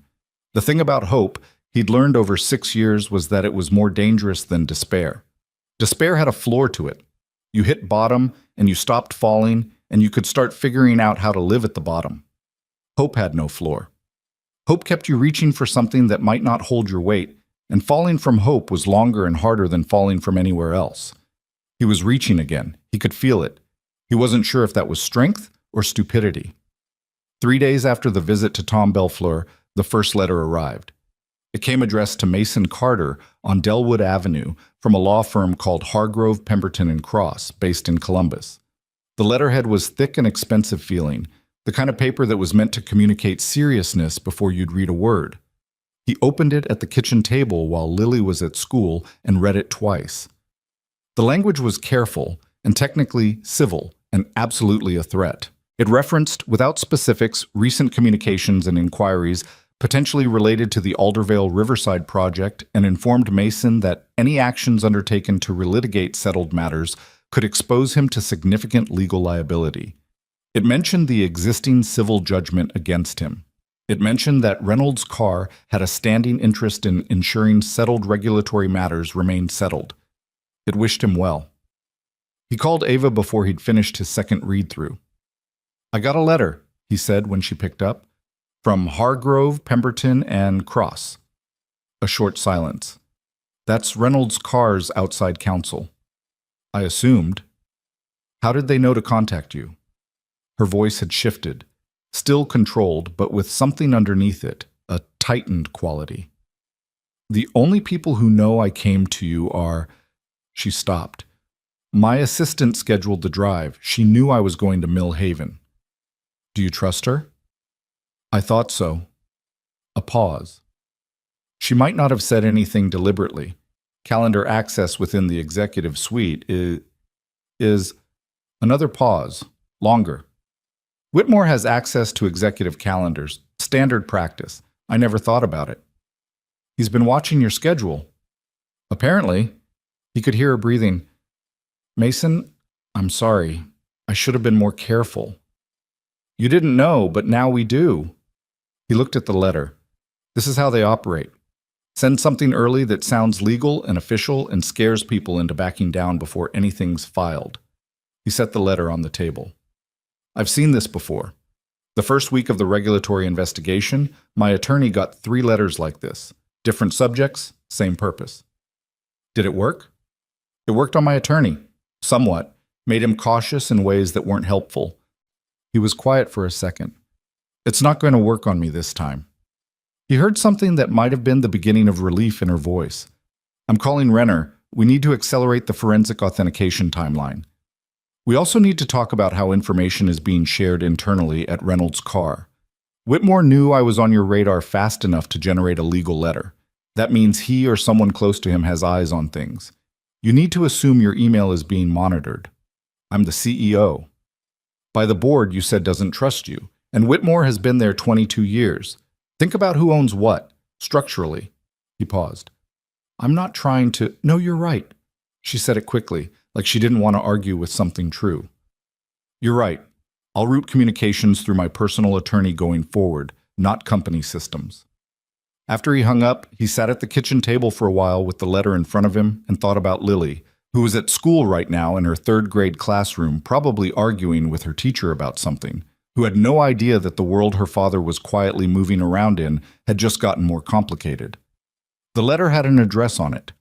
A law firm. People who had been hired to make him go away. He picked up the letter, folded it carefully in thirds, and put it in the drawer where he kept documents that mattered. He wasn't going away. The forensic authentication report came back 14 days later. Ava brought it to Elmwood Avenue on a Thursday evening after Lily was in bed, and they sat at the kitchen table again with the report spread between them. The forensic specialist, a doctor, Patricia Okafor, whose credentials Ava had outlined briefly and whose work the attached resume showed, had been cited in federal court proceedings 4 times, had analyzed high-resolution scans of the sign-off documents from Mason's regulatory file alongside the original project documentation from Reynolds Carr's archive. The conclusion was 12 pages, dense with technical language about ink composition analysis, digital metadata, signature pressure mapping, and document formatting consistency. Mason read every page. Ava had already read it 3 times. The conclusion was unambiguous. 3 of the 4 inspection sign-off documents bearing Mason Carter's signature showed evidence of alteration. 2 of the 3 had signatures that, under pressure pattern analysis, were inconsistent with the same individual's authenticated signature samples. 1 document showed metadata indicating it had been digitally modified 14 days after its listed creation date, which fell 4 days after the southeast wing collapse. They had fabricated documents carrying a dead timestamp. Someone had gotten sloppy or hadn't imagined that anyone would ever look this carefully, and had modified a document and not changed the metadata. It was the kind of mistake that got made when people were working fast and scared and operating on the assumption that the whole thing would stay buried. 14 days after the collapse, Mason said. He put the page down. They were still modifying documents 14 days after the collapse. They started changing things after the fact. After they knew which way the investigation was going, Ava said. Once they knew it was going to be a formal proceeding, they finalized the documentation. Dr. Okafor can testify to this? She's testified before federal courts. She's good. Ava tapped the report cover. This, combined with the audio recording, combined with the internal emails, Mason, this is enough. This is past the threshold for the regulatory board. This is enough for a fraud referral to the state attorney general's office. He looked at her. How long before we file anything formally? 2 weeks? Maybe 3? Renner needs to structure the filing carefully. The regulatory challenge, the fraud referral, and we need to consider whether to pursue civil action simultaneously or sequentially. She paused. There's also the question of public disclosure, whether this comes out through the legal process or whether we get ahead of it. He'd been thinking about that, about the difference between letting it surface through proceedings and choosing to surface it themselves. If we let it come out through the legal process, Reynolds Carr's attorneys control the timing and the framing to some extent. They can file delays, motions, responses. They can make this take 2 or 3 years. Yes. If we go public first, it gets complicated. There are legal risks to public disclosure before the formal proceedings are established. But there are also risks to waiting. She looked at him. The board of directors at Reynolds Carr is meeting in 6 weeks. I know from internal communications, the ones I still have access to, that Whitmore has been building a case to the board for removing me as CEO on grounds of managerial instability. Mason went still. He's moving to have you removed. He doesn't know what I have, but he knows I've been asking questions and that I went to Millhaven, and that's enough for him to start working on his own preemptive strategy. But she held his gaze. If I'm removed before we file, I lose my standing as the whistleblower within the company. I lose access to the documents I've already removed. Legally, removal of company documents by a terminated CEO is a different thing than removal by a current one. And I lose... She stopped. I lose momentum. He wins the timing game. So we're working against a 6-week clock. More like 5 now. He got up from the table. Not to pace. He didn't pace when he was stressed. He went still, but the table felt constricting suddenly and he needed to be standing. He went to the kitchen window and looked out at Elmwood Avenue in the dark, the familiar yellow pools of the streetlights, the neighbor's rusted fence across the road, everything quiet and ordinary. Say I walk away, he said. He kept his voice even. Say I decide the risk to Lily, to this, whatever stability we have. Say I decide it's not worth it. What happens? She thought about it honestly, rather than answering immediately, which he appreciated. I still have the documents, she said. I still have the audio. I can still pursue the fraud referral and the regulatory challenge. But a pause. Your license restoration requires you to be part of the proceeding. The regulatory board's exoneration process requires the subject of the finding to petition. I can provide evidence to support a petition, but I can't file the petition for you. She was quiet for a moment. And without you, the human story of this disappears. I become a CEO with a complicated family history fighting a legal battle. Without you, it's corporate and procedural, and Whitmore's team can drag it into the weeds until the public loses interest. You need me to be the face of it. I need you to be the truth of it, she said carefully. Which is different. You're not a face. You're the person this actually happened to. He stood at the window for a long moment. He thought about the regulatory letter in the drawer. He thought about Tom Bellefleur sitting in his armchair with red edges to his eyes. He thought about the transcript, one overzealous inspector, and the two men who had died on a floor that he had flagged as dangerous, whose families had been told his negligence was the reason. He thought about Sarah, who had sat across from him in the last months of their marriage and said once, quietly and without accusation, I don't know how to help you when you can't even help yourself. He thought about Lily, asleep down the hall, 8 years old and growing, who had asked 3 weeks ago why he didn't work in a big building like her friend Emma's dad.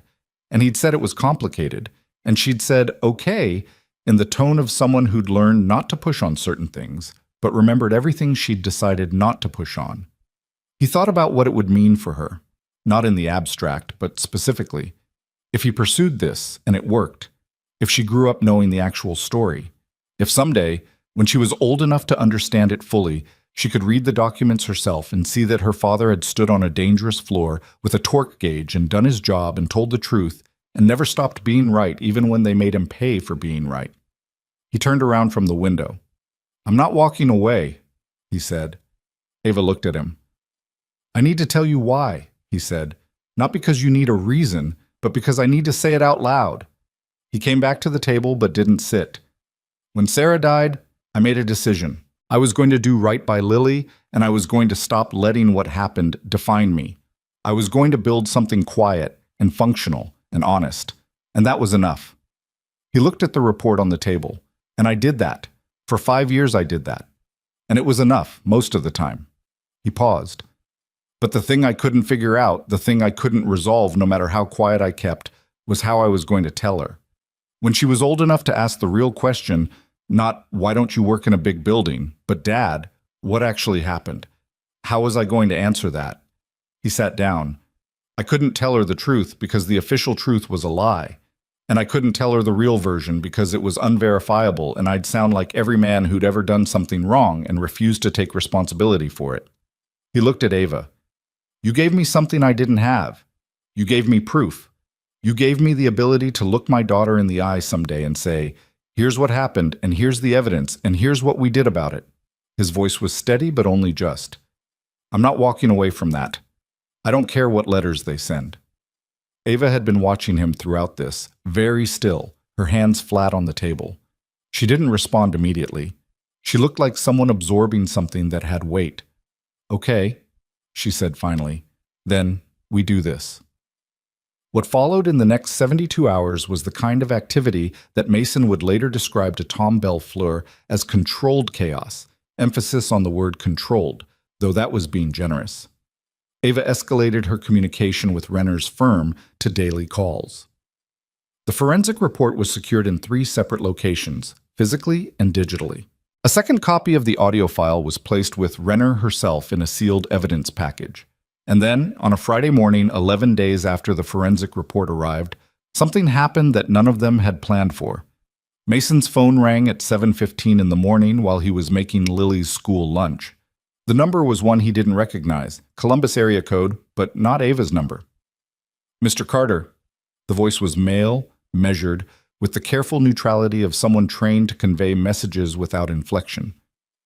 My name is Dennis Hargrove. I'm a senior partner at Hargrove, Pemberton & Cross, the firm that had sent the letter.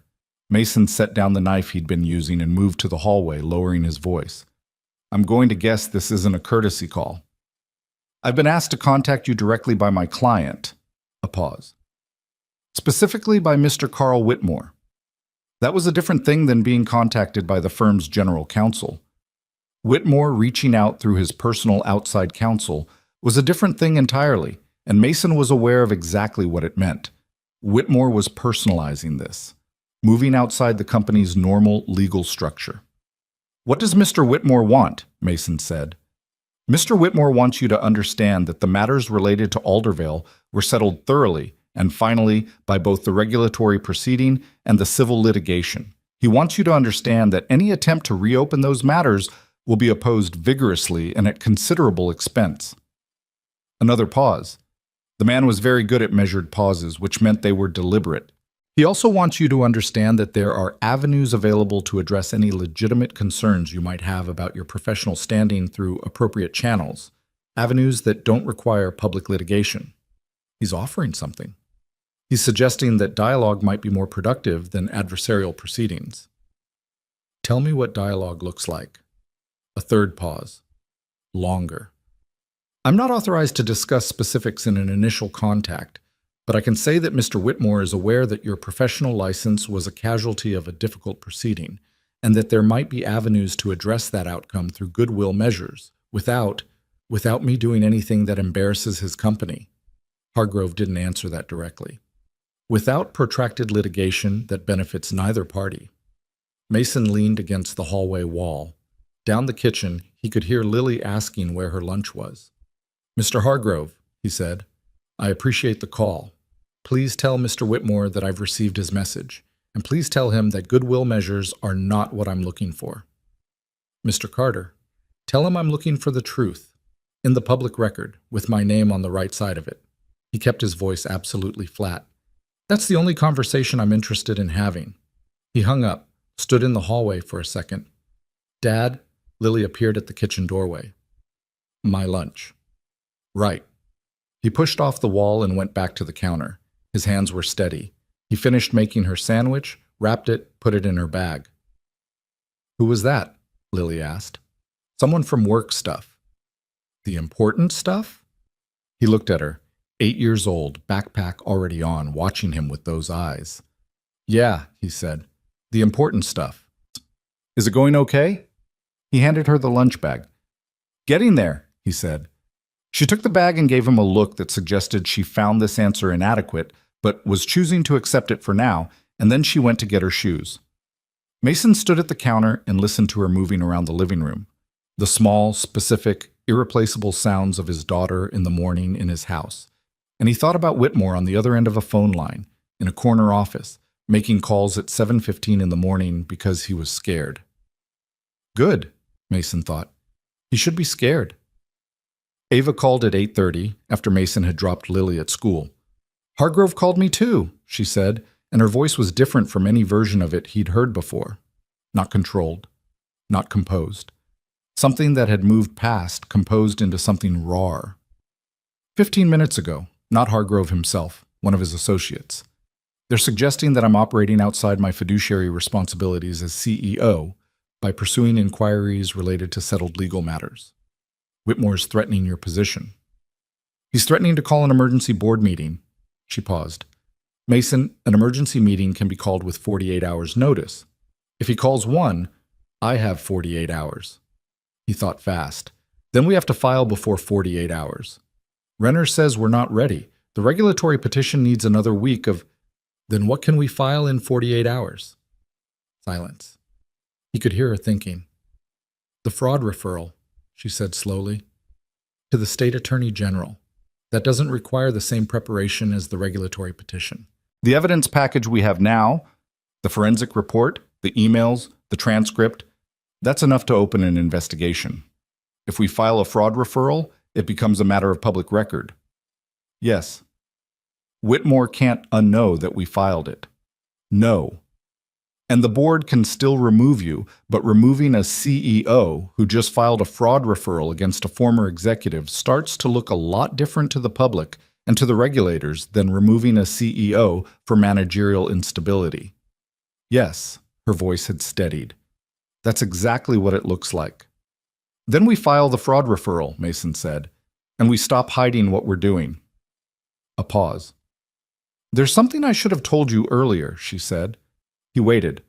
When I found the cabinet, the locked one, in my father's office. Her voice had a careful quality to it. There were things in there beyond the Aldervale documents, other projects, other files. I don't know yet how extensive it is. I only focused on Aldervale because that was where your name was. A pause. But I think Aldervale might not be the only. One thing at a time, he said. Yes, but you should know. I know. He sat down on the porch step, the cold morning air sharp around him, the street empty and quiet. Ava, are you okay? The question seemed to catch her off guard. Long enough pause that he wondered if she'd answer. No, she said. Not particularly. A beat. You? No, he said. Not particularly. Somewhere down the street, a car started and pulled away. A bird called once from somewhere in the trees along the road. The October morning went on being cold and ordinary and enormous around him. File it, he said. File the referral. And then we tell Tom Belfleur, because he deserves to know before it goes public. He looked at the end of the street, where Ava's Mercedes had disappeared 3 weeks ago, into a life that had not been quiet since.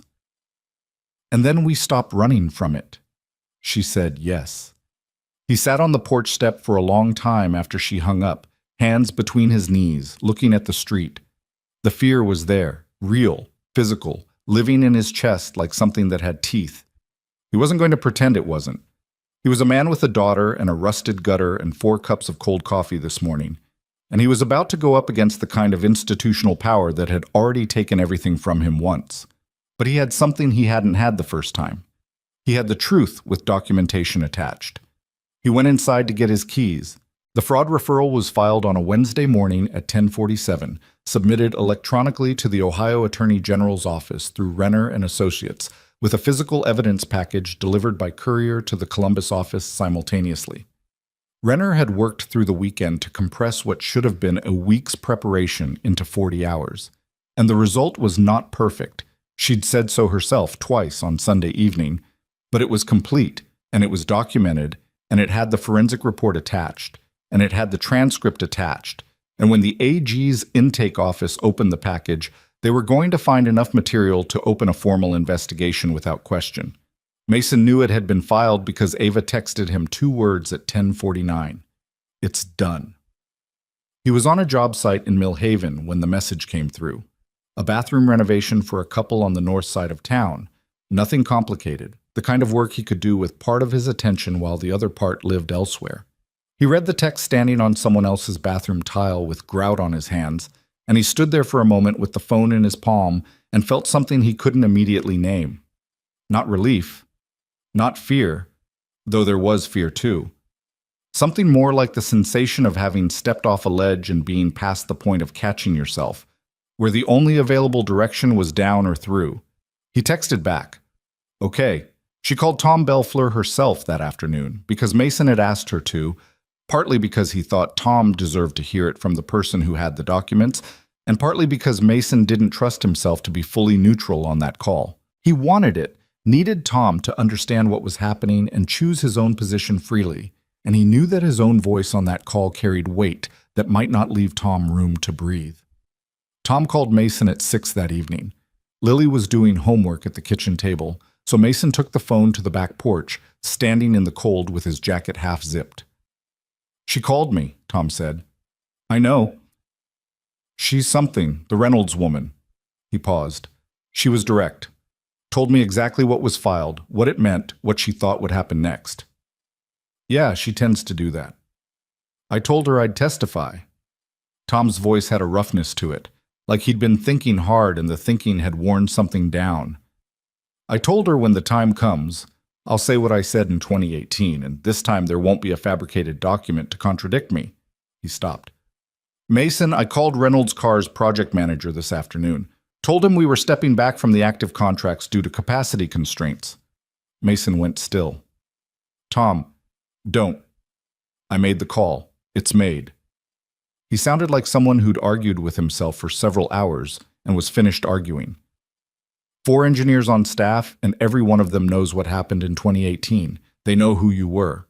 When I told them this morning what was happening, 2 of them said they'd been waiting for something like this to come out. He was quiet for a moment. You were right about something. On Tuesday, when you came out here, I've been carrying that gap, that space where I couldn't be certain, for 6 years. It's been sitting in my chest like a stone. I'm ready to put it down. Mason leaned against the porch railing. The night was very cold and very clear, and the stars were out in a way they rarely were this close to town. Thank you, Tom. Don't thank me yet. Thank me when it's over. A pause. How's your daughter? She's inside doing math homework and pretending she doesn't know what's going on. Tom made a sound that wasn't quite a laugh. Kids always know.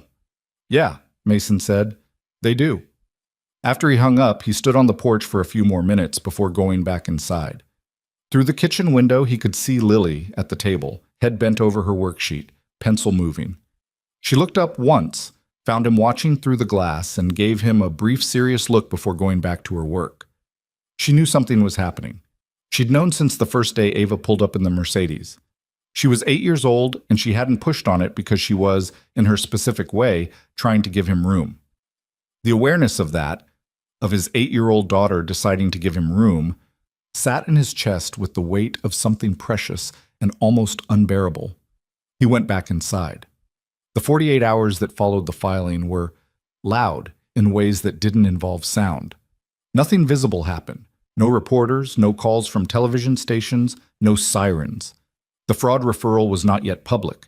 It was a formal submission to a government office, which meant it existed in that bureaucratic in-between where things were real but not yet seen. But things moved underneath the surface.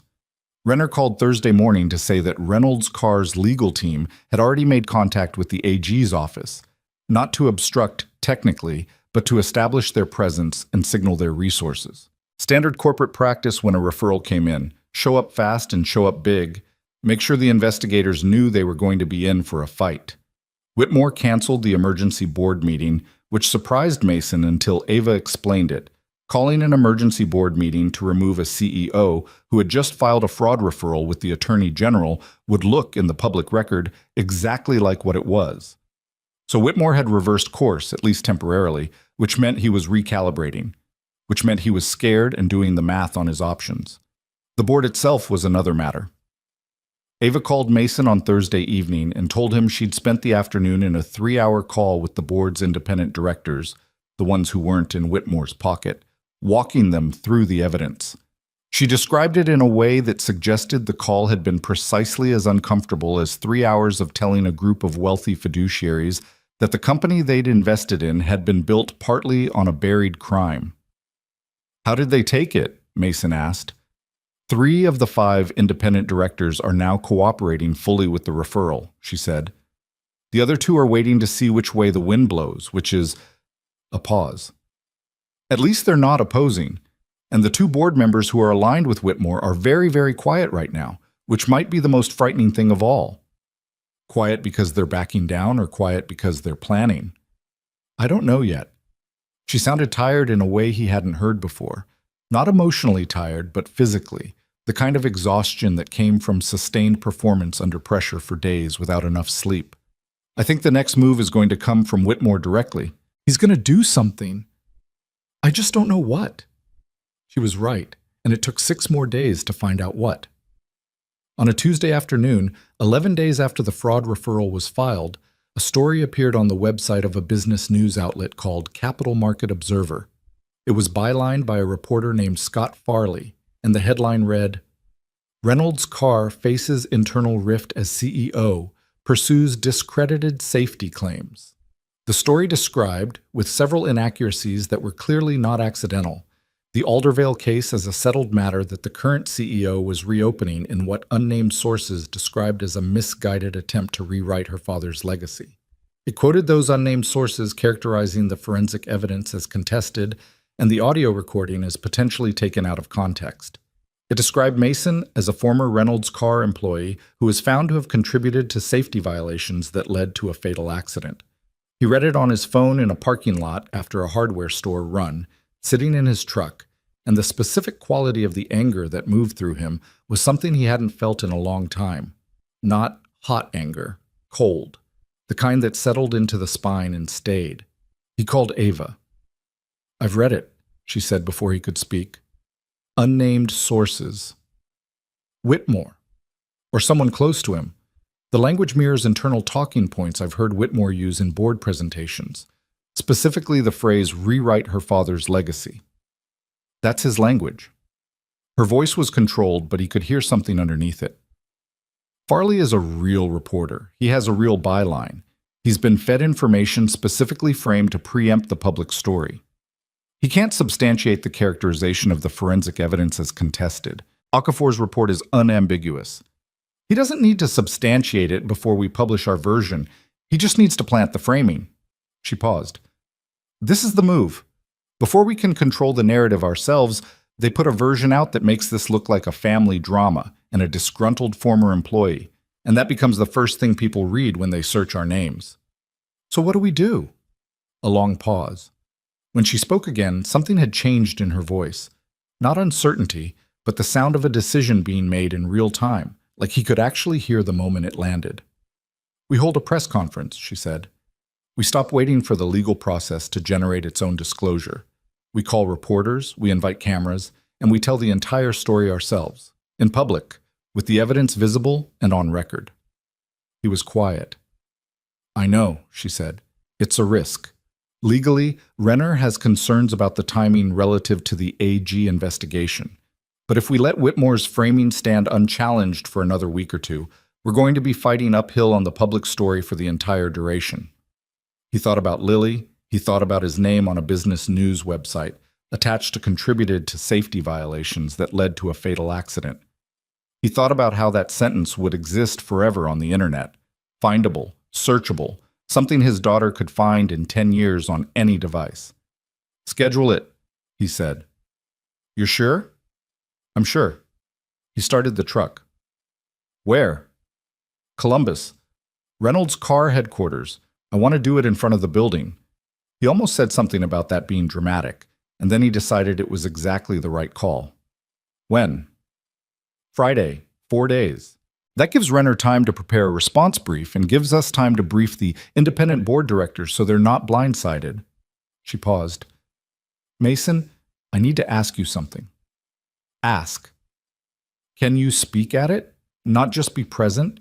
Actually speak. Tell your story, in your own words, on camera."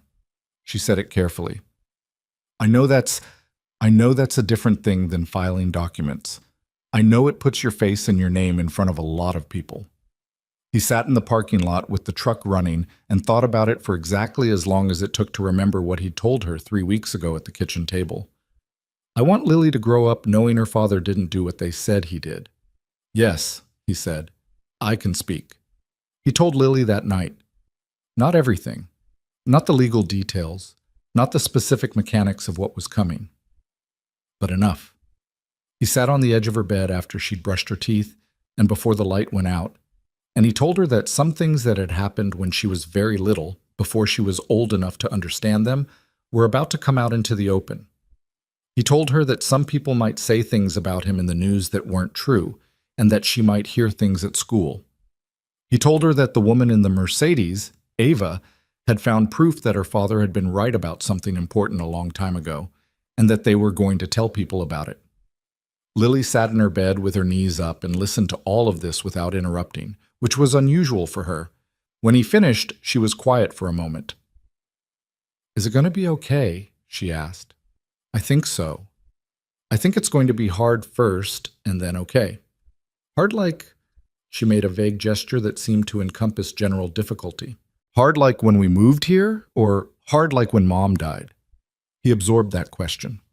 "Somewhere in between," he said honestly. "Probably closer to when we moved here." She seemed to find this acceptable. Then, "Are you scared?" He thought about lying. He thought about the parental instinct to protect her from his fear, to present himself as the person who had it handled. Then he thought about how little she respected anything that wasn't honest. "A little," he said. She nodded, seriously, as if this was the answer she'd expected. "Okay." She lay back against her pillow. I think you should do it anyway. He looked at her. You always look like something's not finished, she said. When it's over, you'll look different. I want to see that. He sat on the edge of her bed for a moment, not trusting himself to speak immediately. When did you get this smart? He finally said. I was always this smart, she said. Turn out the light. He turned out the light. The 4 days before the press conference were the kind of 4 days that existed outside of normal time. Dense and shapeless, full of calls and emails and logistics, and 2 arguments with Renner about precise language, and 1 conversation with Tom Belfleur about what he would and wouldn't say if reporters approached him. Ava's personal assistant, not the one with the company calendar, a different one, personal, who operated entirely outside Reynolds Carr's systems, coordinated with 8 media outlets. 7 confirmed they'd send cameras. 1 business journalist named Helen Park, from the Midwest Business Tribune, asked for a 30-minute one-on-one with Ava beforehand, and Ava gave it to her. Mason drove to Columbus on Thursday, the day before, and stayed at a hotel downtown that was inexpensive enough that it didn't feel like a statement, but close enough to the Reynolds Carr headquarters that it was practical. He called Lily at 8 o'clock, and she told him about an argument she'd had with a boy in her class about whether penguins could be considered birds in the traditional sense, and he listened to the whole thing and laughed in the right places and hung up feeling, briefly, almost okay. He didn't sleep much. At 7 the next morning, Ava knocked on his hotel room door. She was dressed in a dark blue suit that was professional without being boardroom formal, something that read as serious without reading as corporate performance. She'd clearly also slept poorly. The shadows under her eyes were more pronounced than usual. How are you? She asked. Fine. He was dressed. He'd been up since 5:30. You? Terrible, she said, which surprised him with its directness. I've been throwing up since 6 a.m., stress response. It's unpleasant. She said it matter-of-factly. But it'll pass. It always does. He appreciated that she didn't try to present herself as steely and unbothered. Come in, he said. I made bad hotel coffee. I'll take it. They sat in the 2 chairs near the window for 40 minutes with bad coffee and went over, one final time, what they were going to say and in what order. Ava had prepared a statement. She showed him the printed text, 6 paragraphs, measured and specific and completely unambiguous about what the company had done and who had done it. She was going to name Carl Whitmore by name, which Renner had flagged as legally risky, and Ava had said she was doing it anyway because naming him was the difference between a statement that meant something and a statement that was carefully protected corporate language. When you speak, she said, don't read from anything. I wasn't planning to. I know, I'm just saying, I've watched you talk about this. When you talk about it naturally, without notes, it's... She looked for the right word. It's real in a way that a prepared statement can't be. People are going to be watching your face. She held his gaze. Tell it the way you told it to me that first night. The way you talk when you're not trying to sound like anything. He nodded. Are you ready? She asked. He thought about the first night, 4 weeks ago, in the living room on Delwood Avenue, the manila folder on the coffee table, his hands shaking at 2 in the morning. He thought about Tom Belfleur's red-rimmed eyes. He thought about Patricia Okafor's 12-page report and the metadata on a modified document and the phrase one overzealous inspector in his father's voice on a recording that was about to be part of the public record. He thought about 2 men who had died on a floor he'd flagged as dangerous. Yeah, he said. I'm ready. Reynolds Carr's headquarters was a 12-story glass building in downtown Columbus, with the company's name in raised silver lettering above the main entrance. There was a plaza in front, concrete pavers, some planters with late-season shrubs, a seating area. And this was where Ava's assistant had arranged for the press conference to be held. By the time Mason and Ava arrived at 10:15, there were 11 cameras, more than 7. Word had moved in the way that media word moved. Someone had talked to someone, and the Capital Market Observer story from the previous week had been enough to establish that this was going to be worth covering. There was also, Mason noted, a cluster of people near the building entrance who were not press. 3 men in suits, one of whom he recognized from the company headshots Ava had shown him, one of Whitmore's board allies, and behind them, Through the glass doors, he could see the lobby, and in the lobby, Carl Whitmore himself, standing with his arms crossed, watching. Ava saw him too. She said nothing about it. She walked to the small podium her assistant had set up, adjusted the microphone, and waited while the cameras settled. She stood there for a moment without speaking, and in that moment, Mason watched something happen to her. Not a transformation, not a performance shift, but something quieter. The composed exterior didn't disappear. It became something else, something that had cost her something real to put on. He recognized it because he'd seen it on her face in the kitchen in Millhaven, sitting across from him with the transcript in her hands and her voice careful and her father's words between them. She began. She spoke without reading. She'd memorized the statement, or something close to it, but she wasn't reciting. She was talking in the tone of someone who'd been holding something for a long time and had decided to put it down in front of everyone.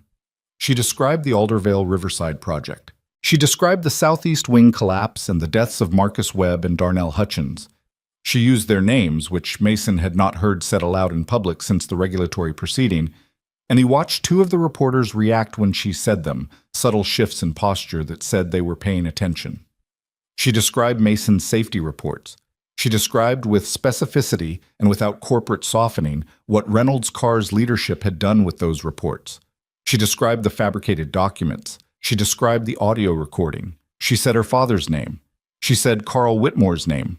She said, "The success of this company, the company I was given to lead, was built in part on the deliberate destruction of an innocent man's career and the suppression of evidence that might have prevented the deaths of two workers. I am not here to manage that legacy. I am here to end it." The plaza was very quiet. She then announced that she was making the full evidence package, the emails, the forensic report, the audio transcript, and supporting documents, available to every media outlet present at the conclusion of the statement. She announced the fraud referral. She named the Attorney General's office and the case reference number. And then she stepped back from the microphone and looked at Mason. He walked to the podium. He'd thought about what to say. He'd thought about it in the hotel room at 5:30 in the morning and on the drive over and standing in the plaza for the last 20 minutes. And he'd decided to do exactly what Ava had told him, not try to sound like anything. He looked at the cameras, at the reporters with their notebooks and phones, at the Reynolds Carr building behind him, the silver letters, the glass doors, Carl Whitmore still visible in the lobby like a man trying to decide whether to leave. "My name is Mason Carter," he said. "I was a safety supervisor for Reynolds Carr Construction Group for 9 years. In 2018, I filed 3 reports about dangerous structural conditions at the Aldervale Riverside project. Those reports were specific, they were accurate, and they were ignored. When the southeast wing collapsed, my name was attached to fabricated sign-off documents that made it appear I had certified conditions as safe when I had actually flagged them as dangerous. That finding ended my career, affected my family, and followed me for 6 years." He stopped. "Let that sit. I'm not here because I want an apology. I'm here because 2 men died, Marcus Webb and Darnell Hutchins, and their families were told the accident resulted from my negligence. That's not true. Their families deserve to know it's not true, and the record needs to show what was actually true." He looked at the cameras steadily. "I did my job. I filed my reports. I told the truth in 2018, and everything that has come out in the past month is proof of that." He paused once more. "That's all." He stepped back. He was not a natural speaker. He knew that. He didn't have Ava's practiced composure or the journalist's trained authority. He was a man who'd spent 6 years doing bathroom renovations in Millhaven, Ohio, and it probably showed. But he'd said what was true, without ornament, and he'd said the names of the 2 dead men, and he'd looked at the cameras without looking away, and that was going to have to be enough. Renner held a brief statement on legal matters. Then the questions came. They came fast and not always well-formed, the way press conference questions usually were. Some good, some strategic, some gotcha-shaped. Ava handled them with the precision of someone who'd been preparing for this specific battlefield for months, which she had been. She didn't hedge. She didn't qualify with corporate language. When a reporter from Capital Market Observer, not Farley, a different one, asked whether the evidence had been independently verified, She said yes and named Dr. Okafor and offered the report for direct review. When a reporter asked about Carl Whitmore's response, she said she hadn't received one. Through the glass doors behind them, at some point during the questions, Carl Whitmore walked away from the lobby window. Mason noticed the moment he was gone.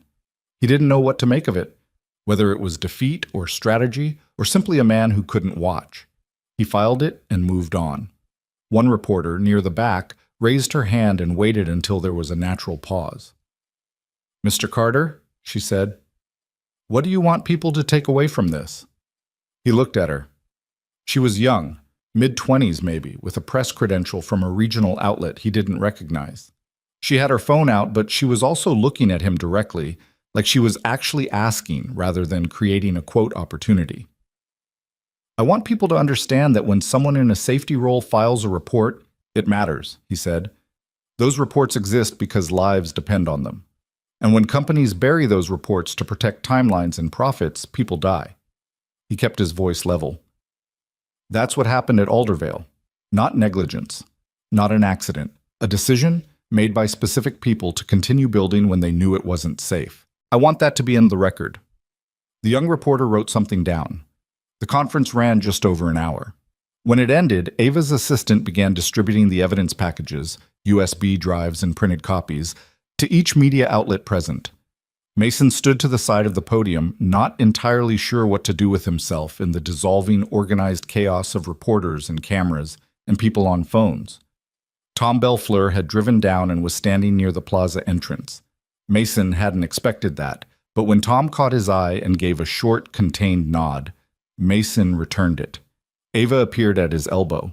She'd been fielding a cluster of follow-up questions and had finally extracted herself. She looked not relieved, not triumphant. She looked like someone who had done something irreversible and was only beginning to understand the full weight of what that meant. "Are you okay?" he asked. "I've been better," she said. "I've also been worse." She looked at the building behind them. "I'm resigning, effective Monday. I'm not going to wait for the board to remove me and turn it into a narrative about instability." He'd known this was coming but hadn't known the timing. "When did you decide?" "About 30 seconds into my statement," she said. "Once I said my father's name out loud in front of cameras, I knew I was done there." She said it without apparent regret, which he found difficult to fully believe and didn't push on. "I'm not going to pretend that's fine. It's a significant thing to walk away from." She paused. "But I can't run the company he built on this. I can't sit in his chair and pretend the foundation is clean." "What will you do?" She was quiet for a moment. Around them, the plaza was emptying, crews packing cameras, reporters on phones. Whitmore's board allies having disappeared at some point during the question period. "I'm going to figure that out," she said. "I have resources. I'm not afraid of starting from somewhere smaller." She looked at him. "How about you? How are you?" He thought about it honestly. "I don't know yet," he said. "Ask me in a month." She almost smiled. It was the near smile he'd first seen on Lily, and that parallel struck him as odd and then struck him as not odd at all, because both of them had learned not to let things land on their faces too fully. Helen Park, from the Midwest Business Tribune, was waiting at the edge of the plaza with a recorder in her hand. She'd done the pre-conference one-on-one with Ava and was angling for something with Mason. He went over because he'd said he would, and because he was past the point of being careful about who he talked to. The interview took 15 minutes. She asked smart questions, not trap questions, and she listened to the answers instead of formulating the next question while he was still talking, which he respected. At the end, she asked, "What do you want for Marcus Webb's family? For Darnell Hutchins' family?" He hadn't been asked this specifically and hadn't prepared for it, which meant the answer came out unfiltered. "I want them to know the truth," he said. "I don't know what that does for them. It doesn't bring anyone back. But they were told a version of the story that put blame in the wrong place. And if knowing the truth helps them understand what actually happened to their family members, then that matters more than anything else in this." Park clicked off her recorder. "Thank you," she said, and she said it like she meant it as a human being and not just as a reporter closing an interview. He nodded. He found Tom by the plaza entrance, and they stood together for a moment without much to say. "Well," Tom said finally. "Well?" Mason agreed. I called Reynolds' car's project manager back this morning, Tom said. Told him the truth about why we withdrew. He exhaled.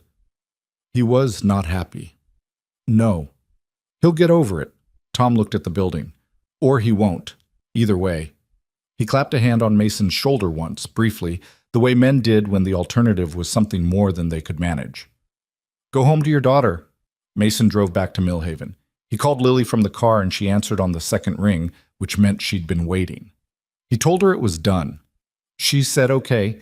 He asked if she'd eaten dinner and she said she'd had cereal because Mrs. Patton across the street, who'd been keeping an eye on her, didn't know where the pasta was. It's in the cabinet above the stove, he said. I already ate the cereal, she said. It's fine. Dad? Yeah. How do you feel? He drove through the darkening Ohio evening, the flat fields on both sides of the highway going gray-blue in the last of the light, the road stretching out ahead of him, ordinary and enormous. Tired, he said, but different. Different good? He thought about Lily's face through the kitchen window the previous week, watching him on the porch. He thought about her saying, when it's over, you'll look different. I want to see that. Yeah, he said, different good.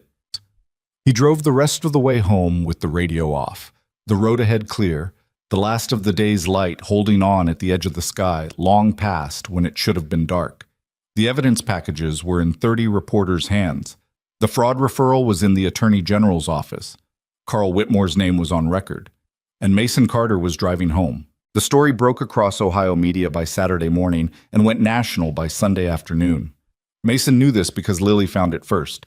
She came into the kitchen at 8:15 on Saturday with his phone in her hand. She'd been using it to watch something on the couch and a news alert had come through. And she held the screen out to him with an expression he'd never seen on her face before. Not quite pride, not quite fear.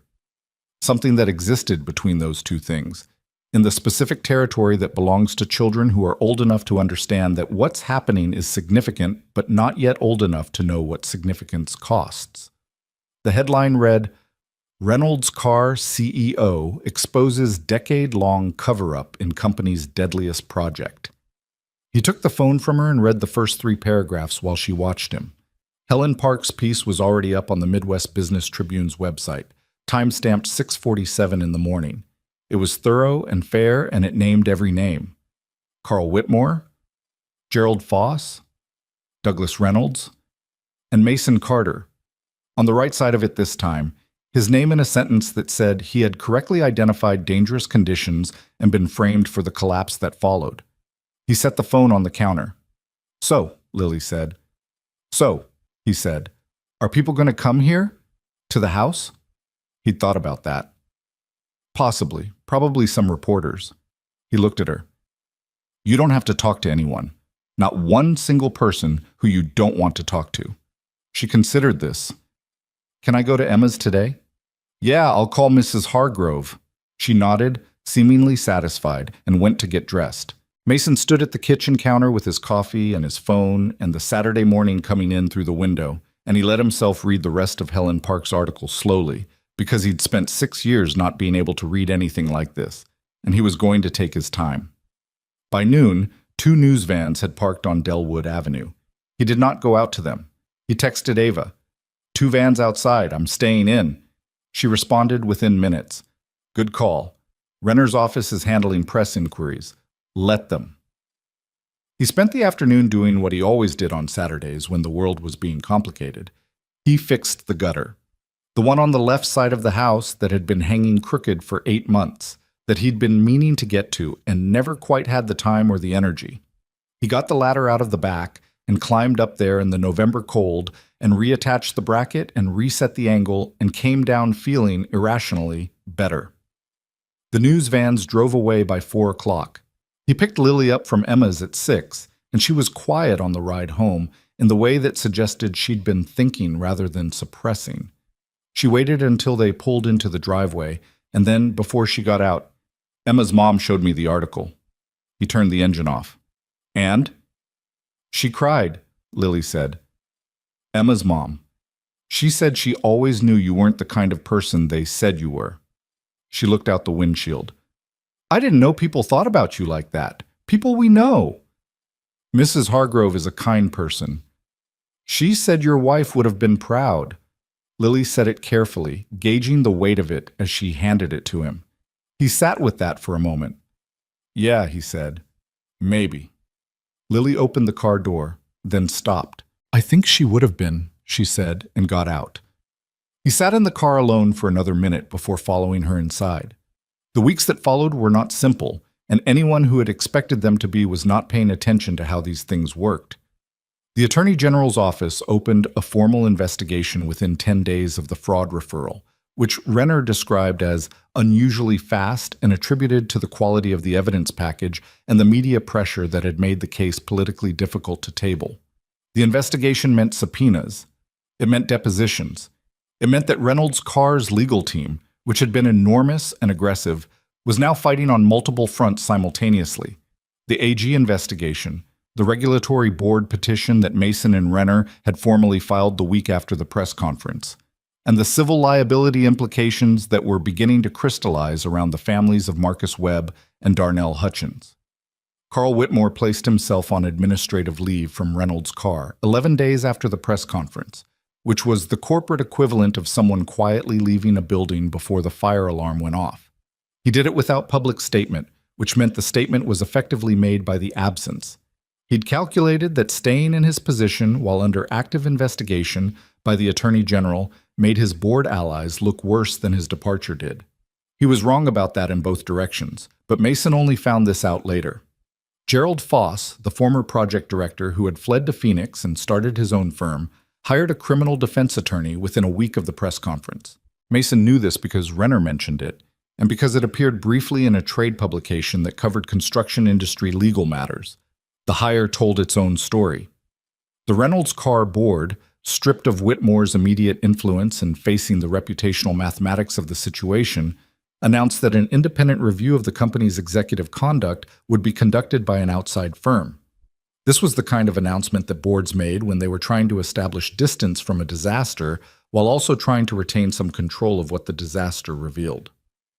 Mason read the announcement on Renner's emailed summary and felt nothing in particular about it. The board could review whatever it wanted. He wasn't waiting on the board.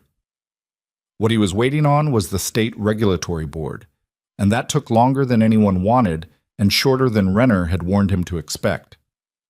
The formal hearing on the petition to reopen his professional finding was scheduled for late January, 8 weeks after the press conference. Mason had been told to expect 3 to 6 months for scheduling alone. The accelerated timeline was the result, Renner explained, of several things colliding at once. The AG investigation had made the fabricated documents a matter of active legal record, which gave the regulatory board strong institutional motivation to act before the AG did. The media coverage had created public pressure on the board to demonstrate responsiveness, and Tom Belfleur's formal statement, submitted with the petition, had been specific and damning enough that board staff reviewing the file had apparently escalated the case to senior review within 48 hours of receiving it. Mason drove to the state regulatory board hearing in Columbus on a Tuesday morning in January.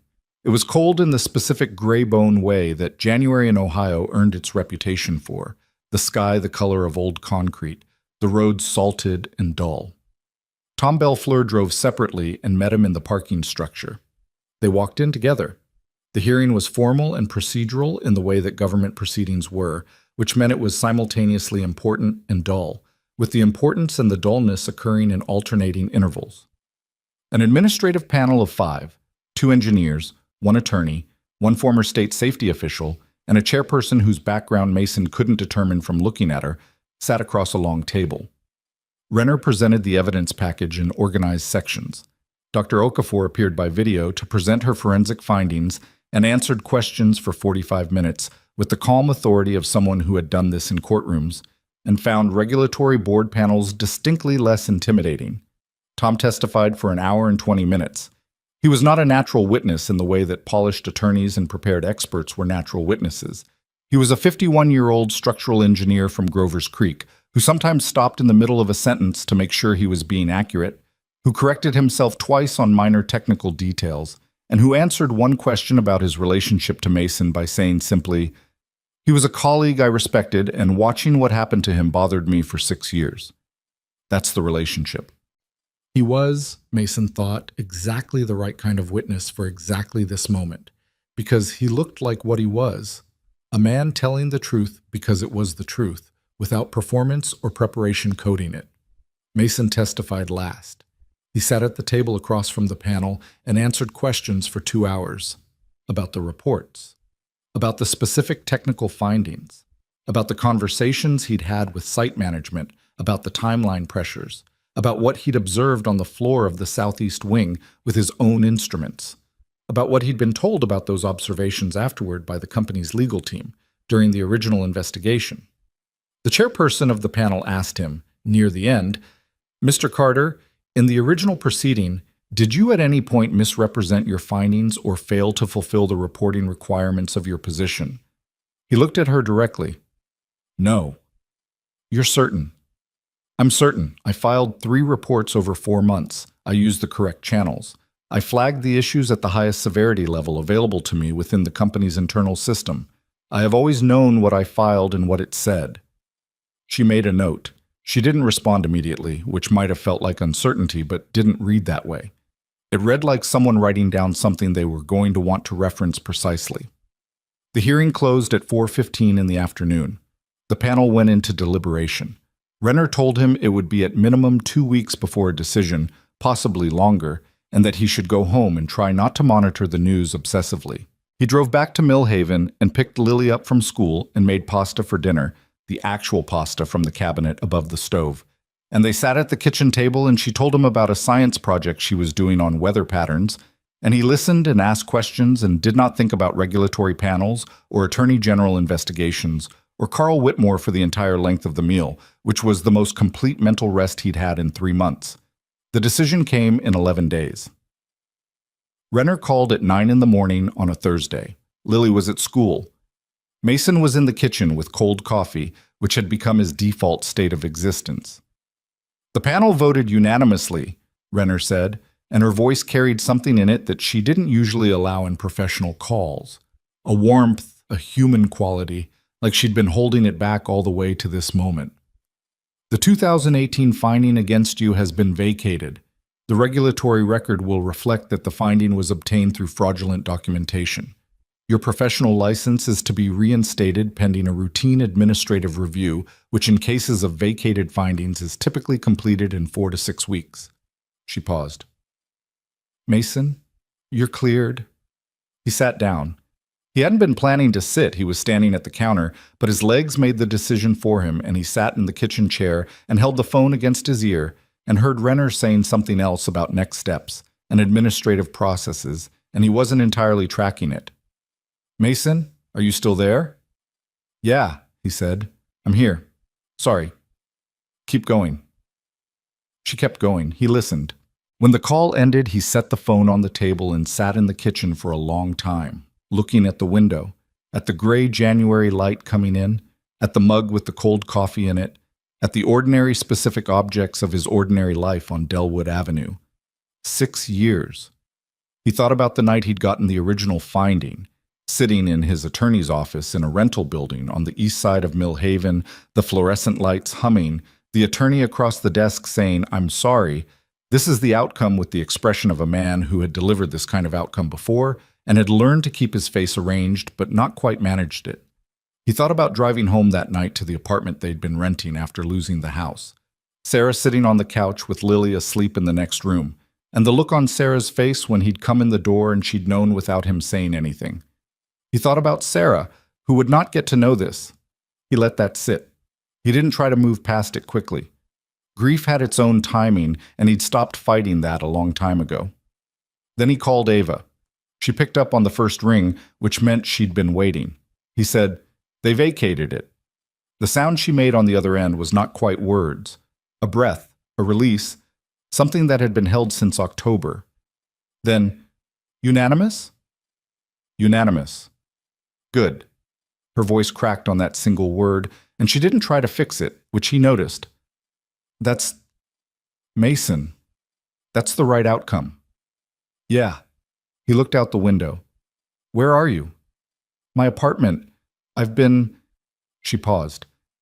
I resigned from Reynolds' car 3 months ago, and I've been figuring out what comes next, which has been, she seemed to search for the accurate word, disorienting. He'd known this about her in a general way, but they hadn't talked often since the press conference. Both of them had been absorbed in the specific demands of what they'd set in motion. Him with the regulatory process and the preparation for the hearing, her with the aftermath of her resignation and the legal obligations that came with being the whistleblower in an active AG investigation. They'd talked 4 times, maybe 5, in 3 months. Substantive calls, not small talk.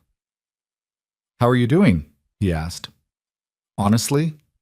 A pause. "Some days fine.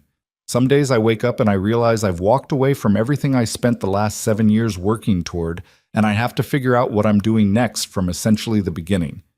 She said it without self-pity, but plainly. "I knew this was coming.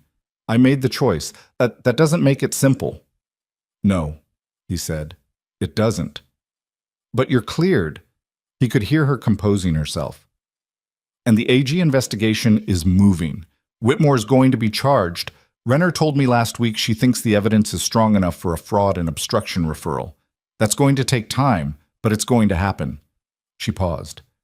"And the families, Marcus Webb's sister called the AG's office 2 weeks ago. She wanted to understand what had been found.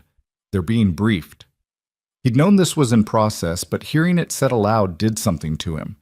2 families who had spent 6 years knowing only the false version of what had killed their people. "Has anyone spoken to them directly?" "About—" "I have," Ava said quietly. "I called Marcus Webb's sister myself 3 weeks ago." A pause that held weight. "That was the hardest conversation I've had through all of this. Harder than the board. Harder than the press conference." "What did she say?" "She was quiet for a long time. And then she said she'd always felt something was off about the official story, that Marcus was meticulous, that everyone who knew him couldn't reconcile the official account with the person they knew." Ava's voice had gone careful. "She was angry. She had every right to be angry. She directed some of that at me, at my family, at the company, and I let her, because she was right." A pause. "We talked for an hour and 40 minutes. At the end she said, 'At least now I know.'" Another pause. "I don't know if that's enough. I don't think it is. But it's what the truth can give them right now." He sat with that for a moment. "At least now I know. It wasn't justice. It wasn't restoration. It was just the truth, which was the most fundamental thing and also, sometimes, the least satisfying thing to receive because it couldn't undo what had already happened. But it was the truth. And the absence of it had been a wound, and now it wasn't absent anymore." "Start something new," he said. She paused. "Sorry?" "You said you're figuring out what comes next." He looked at the kitchen around him, the ordinary walls, the cabinet above the stove, the window with its January light. "You told me in October that you wanted to build something built on transparency and accountability. You said it like you meant it." "I did mean it." "Then do it. You have resources and you know the industry. You know where every corner gets cut and why. You know what safety culture looks like when it's real and when it isn't." He paused. "That's not nothing. That's a foundation." A long silence. "You make it sound simple." "I know it's not simple." He thought about 6 years on Elmwood Avenue, the rusted fence and the crooked gutter and the handyman work and Lily at the kitchen table doing homework, the patient long assembly of a life that worked. Nothing worth building is simple, but you don't have to have the whole thing figured out on day 1. You just have to start. She didn't respond immediately. He could hear her breathing, thinking. "What about you?" she asked. "When your license comes through, what are you going to do?" He'd been thinking about this. It had started as a vague thing in the back of his mind during the regulatory hearing preparations, and had become more concrete as the weeks passed, the way ideas became concrete when you stop trying to force them and just let them settle. "Get back to work," he said. "Real work. I want to go back to what I know. Safety and structural oversight. There are firms that do that independently. Consulting work. I know the regulatory requirements better than anyone now, which is a dark way to have acquired the knowledge, but it's accurate." He paused. I'm not interested in going back to a corporation. I want to work for myself. Do work I can stand behind. That sounds right, she said. It does. He meant it. 3 days after the vacated finding was official, Mason Carter drove to the elementary school at 3 in the afternoon, same as he always did, and stood with the other parents in the pickup line in the January cold, same as he always did, and watched the doors open and the kids come out in their coats and backpacks. Lily came out in the middle of the crowd, spotted him immediately, and walked over with her particular unhurried walk, the one that suggested she had thought about running and decided it was beneath her dignity. She stopped in front of him, examined his face. "You look different," she said. He'd forgotten she'd said that. "When it's over, you'll look different. I want to see that." 3 months ago on the edge of her bed with the light off. "They cleared me," he said. "It's official." She absorbed this. She looked at him with those dark, serious eyes that had always seen more than they let on. Then she put her arms around him, and he bent down and held his daughter in the elementary school pickup line in the January cold, and she smelled like the school art room and her specific 8-year-old self. And he held on.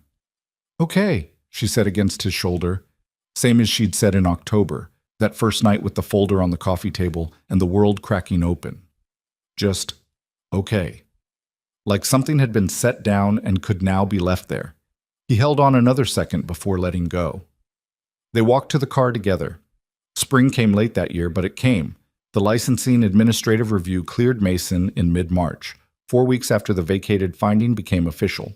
He received the restored license by certified mail on a Tuesday afternoon, a physical document in an envelope, which somehow he hadn't expected.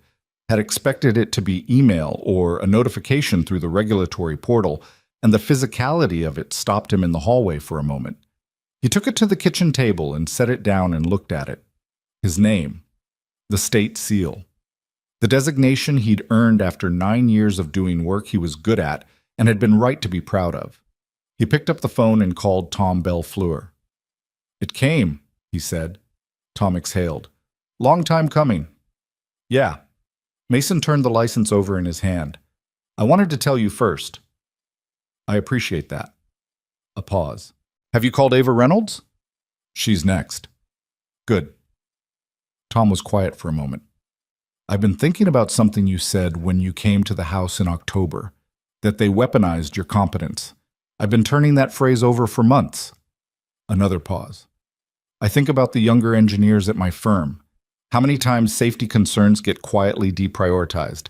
How many times the person who speaks up ends up managing the political consequences of having spoken?" He stopped.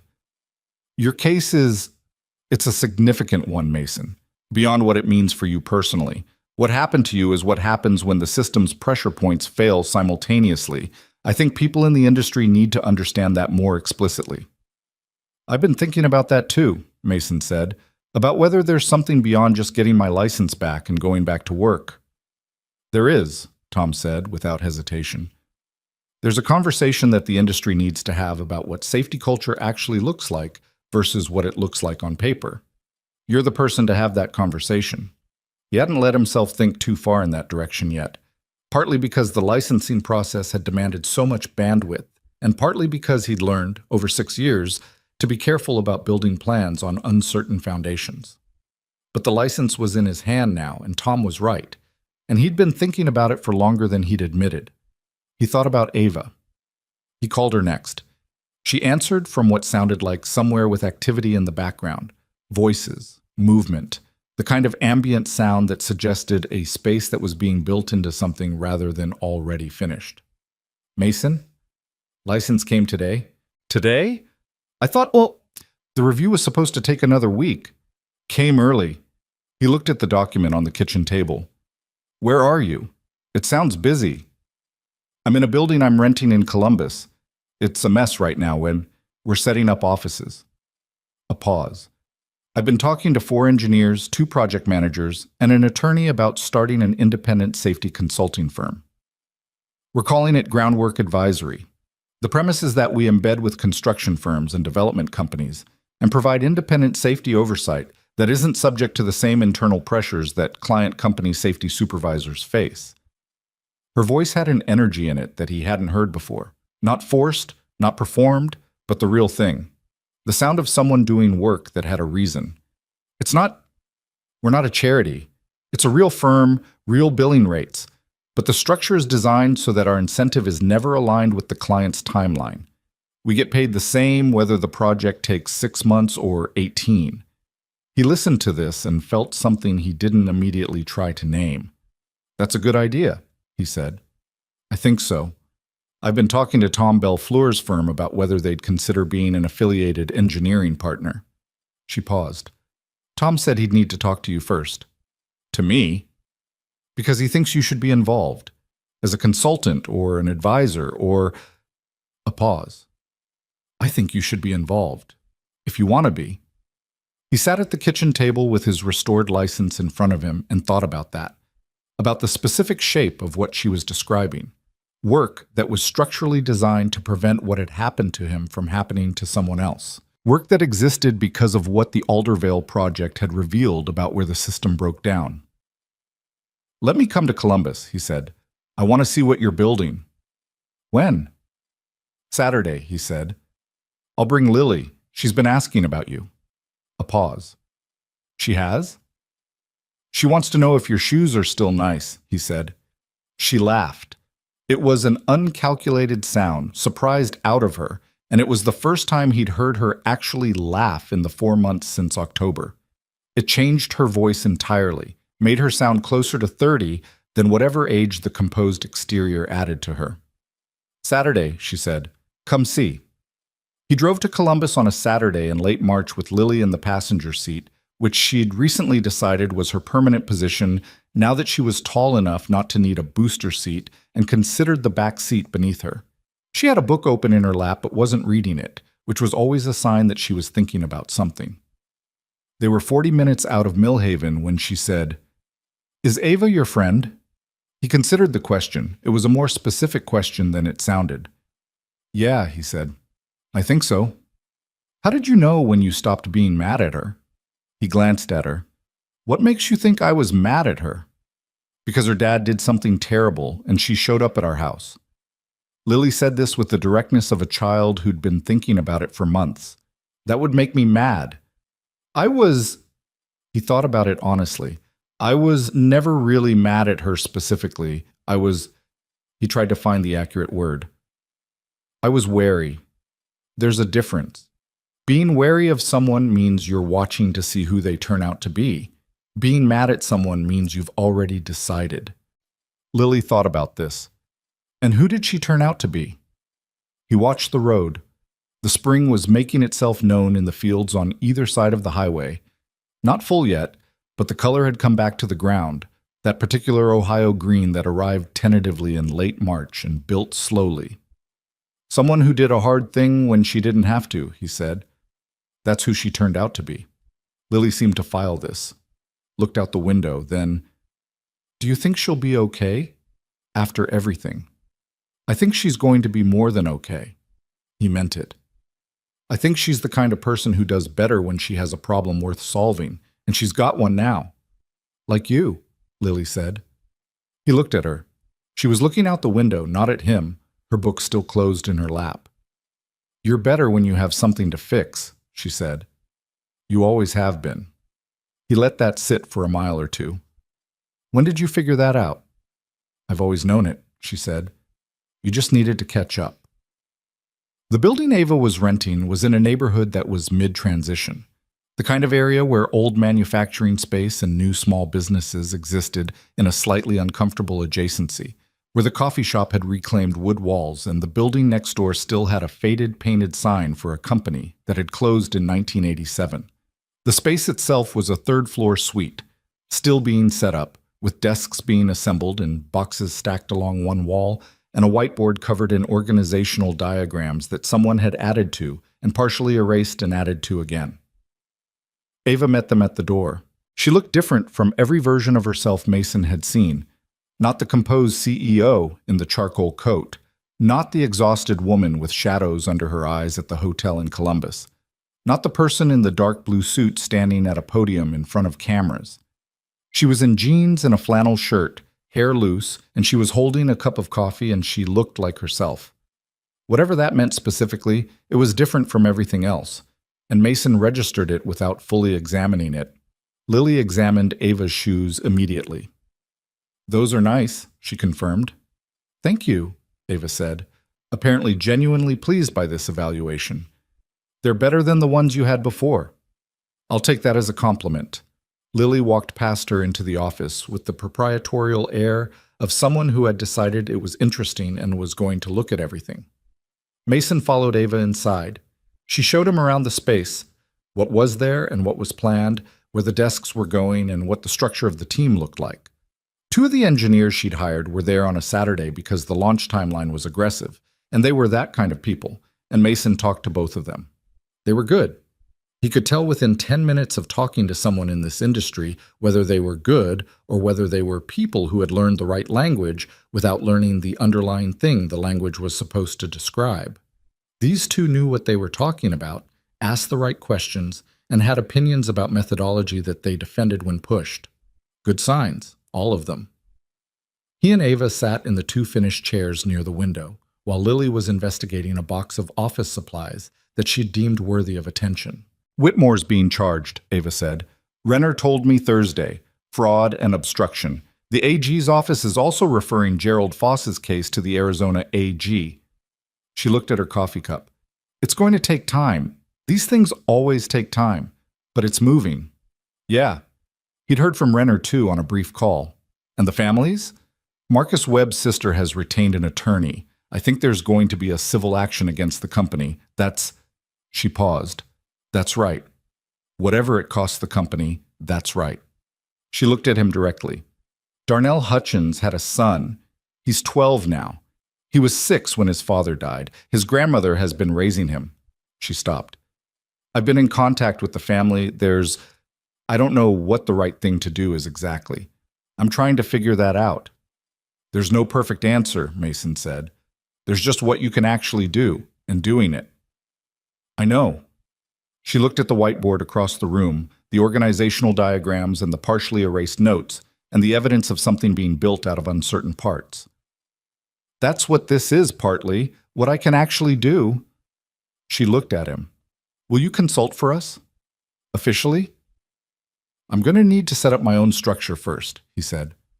"A few weeks probably, but yes." She nodded. Something settled in her expression. Not relief exactly, but the resolution of something that had been held open. Lily appeared from behind the box of office supplies. "This place needs plants," she said. They both looked at her. "It's too plain," she said, gesturing at the walls with the authority of someone who had clearly been thinking about this for some time. "Plants make people work better. I read it."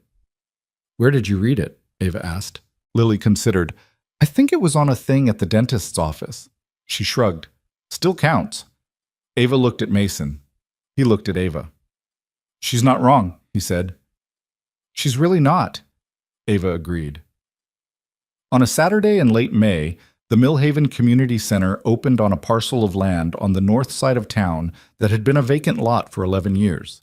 An empty rectangle of cracked asphalt that the city had been trying to develop for longer than Mason had lived on Delwood Avenue. The project was a public-private partnership, one of Groundwork Advisory's first official consulting assignments, which was not a coincidence. Ava had actively sought it out because it was the right scale for a new firm, and because it was in Millhaven, and when Mason had asked her why Millhaven specifically, she'd said, "Because this is where you rebuilt your life. It seems like a reasonable place to build something new." He hadn't known what to say to that, and so he'd said nothing, which she seemed to understand. The opening was a modest event, a Saturday afternoon ribbon cutting with the mayor and some city council members and several dozen residents and a local news crew from the regional station. There was a folding table with coffee and cookies. Someone had brought a balloon arch that was slightly lopsided. The community center itself was functional and clean and well built, and Mason knew this because he'd personally reviewed the structural documentation for every phase of construction, which had been the point. Lily had dressed up, not formally. She didn't own anything formal, but she'd put on a dress she reserved for occasions and her good shoes, and she'd done something with her hair that suggested she'd tried, and then abandoned trying, but the attempt was visible, which Mason found completely and specifically wonderful. Ava came. She'd driven from Columbus, arriving 20 minutes before the ribbon cutting, still in the phase of life where driving 2 hours to Millhaven was a thing she did on a regular basis. She'd brought the 4 engineers from her firm, who stood together near the coffee table and looked slightly uncertain about the balloon arch, but were making the best of it. Tom Bellefleur came with his wife, a warm, practical woman named Diane, who shook Mason's hand and said it's past time in a tone that encompassed about 3 years of things Tom had presumably said at home, and Mason liked her immediately. The mayor said some words. A city council member said some words. Ava was introduced as the consulting firm's director and said brief, appropriate words about community investment and transparent building practices that were specific enough to mean something and short enough not to overstay their welcome. Mason was not on the speaking program. He stood with Lily near the entrance to the building, watching it all in the May afternoon light that had the specific warmth of a season finally fully arrived. Lily put her hand in his at some point during the speeches. She was 9 now. Her birthday had been in April, and 9 was old enough to have stopped doing this as a default, had become more selective about it in the way that kids gradually traded physical closeness for verbal closeness as they got older. So he noticed it and held on. Afterward, when the speeches were done and people were milling around the coffee table and the slightly lopsided balloon arch and the bright interior of the new building, Lily looked up at him.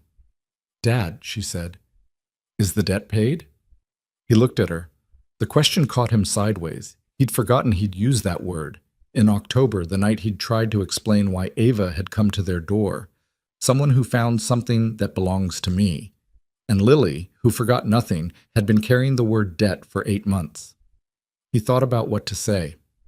He thought about the real answer, the honest one, because Lily had always known when he was offering her something less than honest and had never let it pass. "Some of what was lost can't be repaid," he said. "Your mom's not coming back. The years aren't coming back. The men who died at Aldervale, Marcus and Darnell, they're not coming back." He looked at the building in front of them, at the people moving in and out of it, at the ordinary human activity of a community using a space that had been built correctly by people who had cared whether it was correct. "But the record's right now. My name means what it should mean, and something is being done with all of it, instead of just letting it sit in a drawer somewhere." She thought about this. "That's not nothing," she said finally. "No," he said, "it's not nothing." Ava came over a few minutes later, extricating herself from a conversation with 2 of the city council members who had apparently had follow-up questions about independent safety consulting that she was politely but firmly deprioritizing. She stopped beside them and looked at the building. "It's good," she said. Not triumphant, not performatively satisfied, just honest. "It's a good building." "It is," Mason agreed. Lily looked at Ava. "He said the debt isn't fully paid," she said. Ava glanced at Mason, then back at Lily. "He's right." "But it's something," Lily said. "Yes." Ava looked at the building, then at the street beyond it, at the ordinary May afternoon in Mill Haven, Ohio, with its particular mix of the worn and the new. "It's definitely something." They stood there for a while, the 3 of them, in the afternoon light.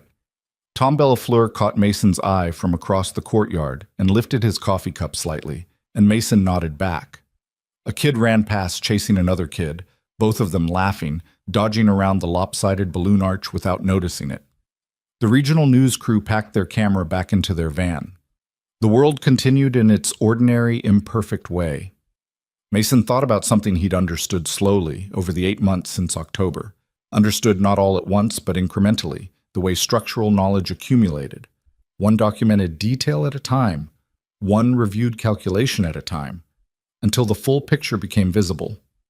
He'd spent 6 years believing that getting through each day was the same thing as living. And it wasn't the same thing. Getting through was the floor, the bare minimum, the lowest structural requirement. Living was something you chose to do above the floor, and it required you to believe that the floor would hold. He'd thought the floor was gone. It turned out the floor had been there all along. They'd just buried the documents that proved it. He was still the same person who'd spent 6 years on Delwood Avenue, making lunches and fixing gutters and putting a daughter to bed at 8:30 and being quietly, persistently angry about something he couldn't prove. He wasn't transformed. He wasn't cleaned up and untroubled and launched into a frictionless future. He had a restored license and a consulting arrangement with a new firm and a daughter who was going to be formidable and a complicated, unlikely friendship with a woman who had every reason to have done nothing. That was enough. More than enough. More than he'd had in a long time. Lily pulled her hand from his because she'd spotted Emma Hargrove across the courtyard, and that took priority, and she went. He watched her go. "She's going to be something," Ava said, watching too. "She already is," Mason said. Same words he'd said in October, in the living room on Delwood Avenue with the manila folder on the table and the world cracking open around them. But the weight of them was different now. Lighter, somehow, without being any less true. The afternoon held. The building stood. And Mason Carter, 33 years old, license restored, record corrected, debt not paid but acknowledged and answered, stood in the May light in Millhaven, Ohio, and breathed. That was all. And it was enough.